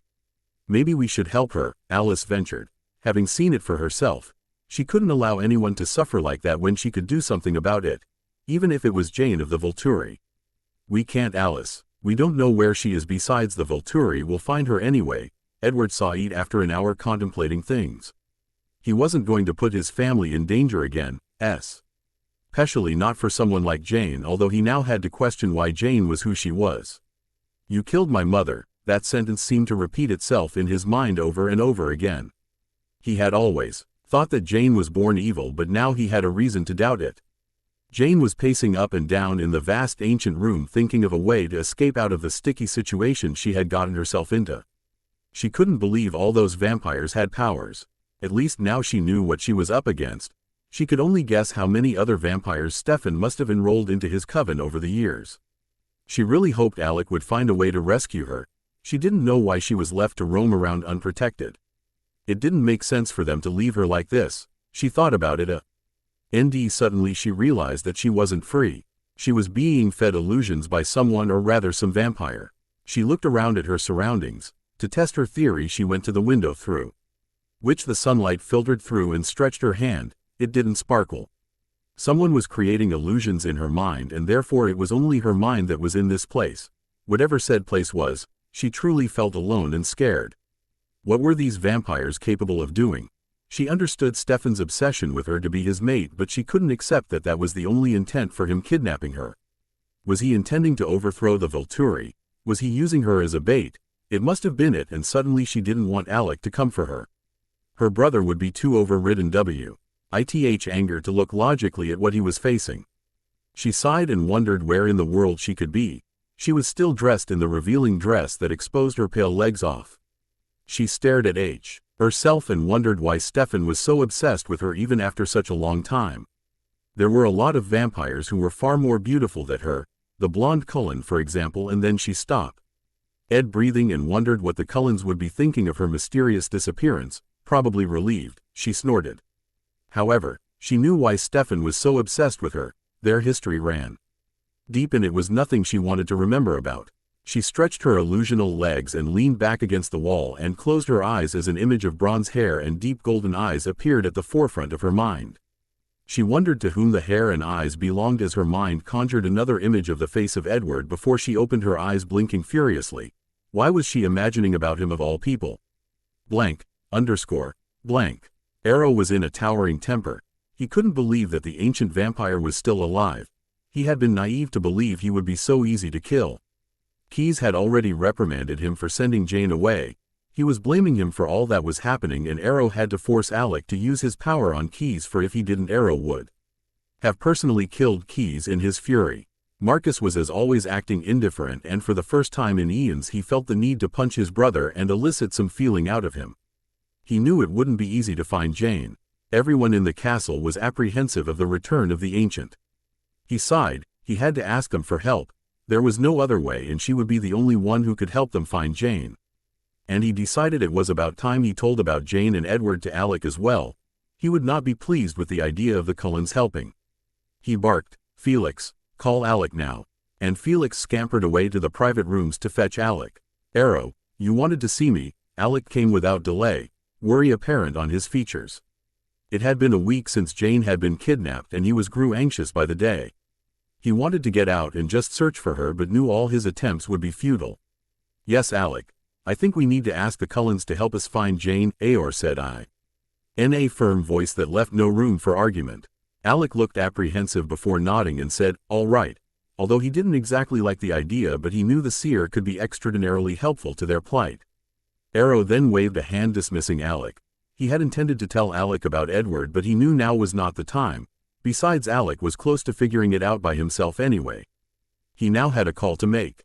He wanted Gianna's services. Blank. Jane suddenly opened her eyes and felt the soft bed beneath her. She looked around and saw that she was in the same room she had awoken in earlier. She tried to move her hands, but she was bound again, and she turned to look at who it was that had finally shattered the illusion. "You are a clever girl," Jane said. A lilting voice, and Jane observed the women standing in the doorway. Her face was angelic like all other vampires. She had long blonde hair that reached her back, and she wore the same green cloak that the other vampires wore. "You see, people take time to realize that they are in an illusion, but you found out almost immediately." The women came forward. "I am Larissa, by the way. It's a pleasure to meet you, Jane Volturi." Jane nodded her head, wondering why she was being socked to it all. Wasn't she the prisoner here? "Why can't I move?" "Oh, that must be Leo's doing." Larissa walked forward, and Finn Allied tentatively took a seat on Jane's bed as she stared at nothing in particular. Jane felt her apprehension grow as she wondered why the enemy was making an attempt to be friendly with her. Suddenly, Larissa turned and said, "You have a significant other." It was a statement and not a question, and immediately Jane shook her head. "No, I'm too young to have a mate." "Ah, young love." Larissa closed her eyes and shook her head with a small smile on her face. Jane looked offended that the women would assume things about her and said, "I'm not in love with anyone." "Not yet," Larissa said, smile widening as she finally turned to look at Jane. Jane only then noticed that her eyes were amber instead of the deep crimson she had expected. "Why are you talking to me?" Jane asked, and added, "Are you going to tell Stefan about this so-called love of mine?" Larissa shook her head and tutted before she chastised, "No, and I thought you might want to talk to someone." "No?" Jane considered the weird female vampire for a moment before deciding that she'd rather be sane and said, "No." She promptly closed her eyes and refused to open them. She really hoped someone would come and rescue her before she went insane. Edward was moping again. Ever since Alice had had the last vision of Jane, he'd been on the edge, refusing to speak to anyone except Reensme. He went to hunt alone. Ignored Alice and Jasper's worried looks and Rosalie's glares of annoyance and Emmett's thoughts of how he hoped a gruesome death would befall Jane. He couldn't get himself around the concept of why he cared. He was pacing in his room in Fairbanks. The scent of Jane still lingered faintly in the air, and he took deep whiffs of the aroma now fading from the air around. He couldn't help but wonder if his relationship with Bella was not as strong as he thought it to be. Bella was almost too easy. She wanted to be with him, confessed that she loved him even when she knew him only for a short time. Her relationship with him bordered on obsession, and these new feelings of lust Jane evoked in him were strong, too much strong than he had ever felt for Bella. What he felt for Bella paled in comparison to what he felt with Jane, and again he wondered if his feelings were magnified because Jane didn't need him, didn't want him, and definitely wouldn't submit to anyone easily. However, she hadn't tortured him since that day in Forks, and she had said, well, not said but thought to apologize the next time she did it to him, but it was merely a sting compared to what she could do. There was a knock on his door and he felt irritated before he realized it was Carlisle. He sighed and opened the door as Carlisle stepped in, carefully masking his thoughts so that Edward wouldn't be able to read them. Arrow called. He needs our help in finding Jane, Carlisle said, his face a mask of apathy and his mind devoid of thoughts. Did he give us a choice? No, Carlisle said and sighed. He told me he only needs Alice's help, but that we all are welcome to go along. If we refuse? Edward asked, though he knew that they wouldn't and he couldn't just go along with what was happening anymore. We can't, Edward. I know you want to help, son, and I don't feel disappointed in you for it. Edward looked up at his sire in disbelief. Carlisle had all but wanted him away from Jane, and now he was stating he didn't feel disappointed about the way he felt with Jane. Carlisle looked amused for a moment before he nodded. I wasn't so happy with the idea of her being your mate at first, but as I pondered about it, I thought it was for the better. Edward looked at his father like he had gone mad. What was Carlisle trying to say to him? And he prodded his father's mind but came up empty. Carlisle chuckled quietly before continuing. Well, it's good to see that you are not spiraling down into depression like we all thought you would when Bella died. We all feared that we were going to lose you, son and Jane. Although not a healthy choice for a mate, Edward snorted at the word, but Carlisle paid no mind as he continued. Is able to invoke feelings in you. Feelings I've rarely seen you exhibit. Edward was at a loss for what to say. He knew now that no matter what, his family would support him. They would take time to come around, but they would come around. There was no doubt in his mind about it. He was surprised at himself for accepting this so easily. When Bella died, he had thought he had no reason to live anymore except Reensme, and he had thought he would forever drown in loneliness and RN for his lost mate, but Jane had turned up and everything just started changing slowly but surely. I've informed Arrow that we would be in Italy by this week, Carlisle said, and Edward nodded before Carlisle left with a resounding thump of the door. It was 2 days later that Alice had a vision that made Edward come out of his room, finally breaking his constant brooding. Jane was looking at Edward with disbelieving eyes as she said, "How did you get here?" Edward smiled genuinely and said, "I have my ways," coyly. Jane looked incredulous, lifting an eyebrow before she had a confused look on her face. "Why did you come here?" Edward looked unsure of how to answer the question before he was saved from it by Jane answering it herself. "Arrow forced you to, figures." Edward hesitated only for a short while before saying, "No, it wasn't just because of Arrow." Jane looked incredulous again, and Edward averted his eyes from her face for a minute before he looked at her again and said, "I wanted to rescue you, needed to actually." Jane folded her hands across her chest before she said, "Explain." Edward, who thought action spoke better than words, lowered himself towards her as Jane started to look confused and then terrified and then absolutely disbelieving as he finally touched his lips to hers. The reactions to the kiss were instantaneous. Edward pushed Jane's little form onto the bed as he kissed Jane's lips, and his hand started roaming. Jane pulled herself away from him with an utter look of disbelief on her face about what they had done before she rasped out, "What are you doing?" Ard sighed, coming to his senses for just a minute. "You're my mate, Jane." The vision ended with Jane's wide eyes staring at him like he had lost his mind. He was terrified and exhilarated at the same time. Felix and Heidi lead the Cullen family through the dark tunnels that lead to the throne chamber of the Volturi. For any normal observer, it would have seemed that the vampires were not under any stress, but Edward knew better, and the thoughts of both Felix and Heidi surprised him, to say at least. He had never thought the Volturi members to be caring of each other. "I really hope the seer could lead us to Jane. Arrow should have never sent her away," were Heidi's thoughts, and Edward could see how tense her shoulders were. Felix was not as caring as Heidi about Jane's fate, but still seemed to be worried. Were these vampires capable of emotion even when they fed on people not respecting the emotions of humans? Edward thought, but then again Rosalie fed on animals and yet didn't have an ounce of care about humans. She was shouting her disapproving thoughts at him as they walked towards the chambers. "I cannot believe I am getting dragged into this. Why the hell can't you choose someone less problematic as your mate, Edward?" "Oh wait, I know, you need all the attention." Edward growled low in his throat and turned to glare at Rosalie, who glared right back. Did she really think he did all this to seek attention? Deep down he knew Rosalie cared about him, but her certain attitudes were intolerable and the bitchiness masked her care most of the time. Alice and Jasper were silent. Alice knew the weight that was placed on her shoulders was great and feeling her anxiety. Jasper always kept an eye on her, staying as close to her as possible. Jasper was an overprotective mate, but then again so was Emmett and even Carlisle. Above all else, their kind was loyal to their mate and protective of them. He remembered the time when he was like that with Bella, but his anxiousness was never so grating when he was around her, and she was a fragile human unlike Jane. Now, he was feeling more and more guilty for every time he had put off the thought of helping Jane. He felt like he could never redeem himself for his actions, and the guilt was all-consuming and crushing. He literally jumped when anyone so much as touched him, and even his precious daughter couldn't break through to him. Now he was here to help the Volturi find Jane. He finally felt like a big burden had been lifted off of his shoulder, and Alice's vision still kept haunting his mind. They reached the ornate doors of the throne room, and Edward immediately remembered the time when Jane had opened them. That was a long time ago, and Edward wondered if he had felt any connection to her at that time. Heidi opened the door, and they all entered to find the three brothers seated in their throne. Renetta, Alec and Chelsea were with them, all of them tense, and the air was thick with anticipation. Arrow at once got up and glid Ed forward as Carlisle stepped up, and they both greeted each other. Aor as always started with, "It is a pleasure to meet you again so soon, my friend." "Likewise, Arrow," Carlisle said non-committally, his tone nothing but polite disinterest.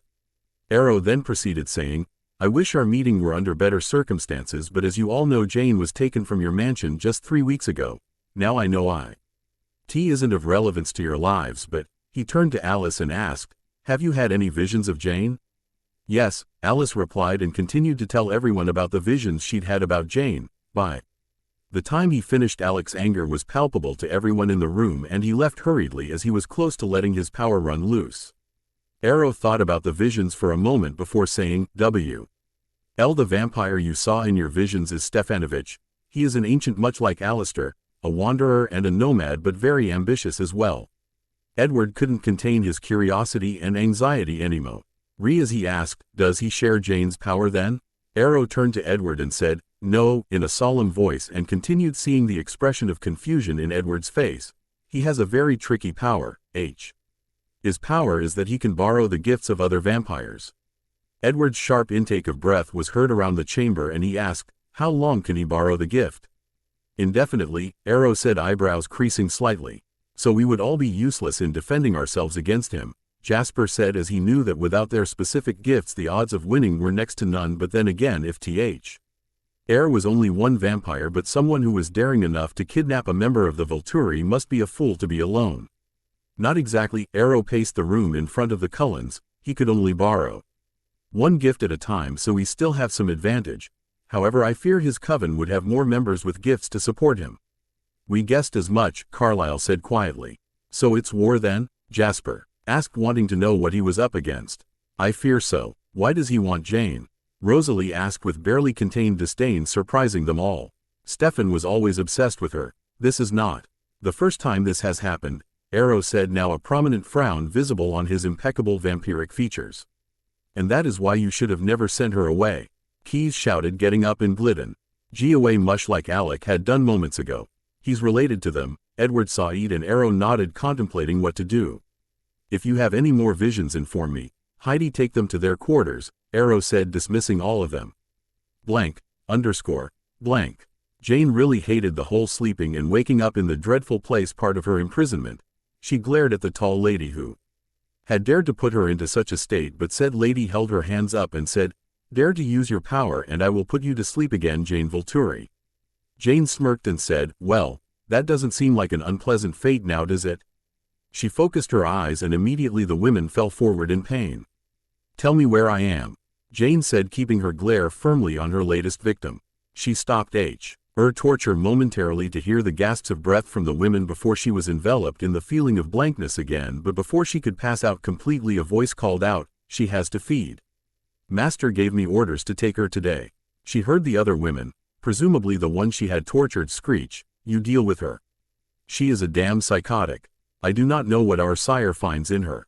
She heard the quick rush of footsteps before the door slammed shut, and a lilting voice said, "Tisk, tisk, tisk, Jane. That wasn't very nice of you." "You shouldn't, a member of the Volturi, to be nice," Jane retorted back, now completely aware of her surroundings. "Is that so?" Jane turned to look at the women and recognized the long blonde hair and the angelic features as she said, "Larissa. Ah, so you remember my name. Vampires have excellent memory." Yes, I am aware of that fact." Well, aren't you thirsty? Shouldn't you know?" Jane rolled her midnight black eyes. Why was this woman always aiming for small talk with her? "You seem to be snappy today. Something the problem?" Jane laughed humorlessly before saying, "No, there is no problem. I'm locked up in God knows where with a VA. Empire Coven and an obsessed ancient vampire wanting to mate with me, and not to mention I'm being held prisoner. Everything is absolutely fine." Her voice dripped with sarcasm, and she was truly angered when she heard the other women laugh. "I wouldn't do that if I were you," Jane warned, her eyes flashing dangerously, and Larissa hid her smile beneath her hands. "Well, we have some humans down in the dungeons. I and Leo will be taking you there," Larissa said, and another vampire with the insanely tall build much like the rest of the room entered. Jane eyed the newcomer. "And you are the one keeping me tied," she said as she contemplated on whether or not she should torture him for it. But she decided against it and asked, "Who was the other one here when I was awake?" "That was Manda," Larissa said as the other male in the room growled, and Jane immediately understood that the women she had tortured minutes ago must be Leo's mate. "I will release your binds now, and if you try anything I will immediately bind you again, and you will not be allowed to feed for at least a week," Leo said in a smooth voice, and Larissa nodded along. "You can move now," Leo said, and Jane moved her hands and legs about, feeling relieved. She had looked around the room for a way to escape but had found none, and she still remembered what had happened the last time. Anyway, she would have a better mind to focus on her escape once she got her thirst under control. She was growing frustrated by the all-consuming thirst now, and she said, "Lead the way," as she quietly planned her escape and looked around at her surroundings with a keen eye. Jane followed them both along the dark passage. The building was very intricate and meant to confuse people who entered it. There were many turns and arcs and doors leading to errant places, and Jane saw that there was no window or opening anywhere in sight. She could however gather that there were indeed more vampires in the coven, as she came across at least 10 different vampires sent. They went down the staircase and through a long dark cavern which widened into a hallway, and Jane saw Larissa opening a trapdoor on the floor before stepping away and indicating for Jane to come forward. Jane stepped forward and looked down the opening and could discern steps leading into God know what, and she went in first, followed closely by Larissa and Leo. The steps seemed to go on and on forever before they reached the end, and Jane saw a hallway which had a minimal amount of sunlight filtering through. She could now clearly see the dungeons and the prison cells where humans were kept for the purpose of feeding. She saw people huddled inside the bars of the prison cells and wondered if this coven kept humans for torture. In the Volturi, most of them finished off their meal as soon as they were brought, but judging by the number of humans in the cells, Jane knew that this coven didn't grant these unfortunate humans a painless and quick death. She grew angry at the thought. Although she drank from humans, she almost always killed them off before she fed from them. After all, she had been human once, and she didn't like the sight she was seeing at the moment, but she knew she should have expected it. Stefan was a disgusting and vile vampire, even more so than some of the crude members of the Volturi. "Do you keep them here for long?" Jane asked conversationally, not belaying the anger she felt inside. However, she also felt immensely thirsty, and the scent of the human blood escalated the burning in her throat. "It's our master's wishes," was the only comment Larissa made. As they walked towards one of the cells, and Larissa opened the cell to reveal a man about mid-30s huddled in the corner. Jane could smell the fear of the human, and as she saw the huddled person cowering from them all, and she very nearly lost her appetite, but she knew that the man would have a better death in her hands than Stefan's, or God forbid, one of his rogue followers. She closed her eyes, and Larissa and Leo stood in the corner to keep watch while she glided over to the human. The end.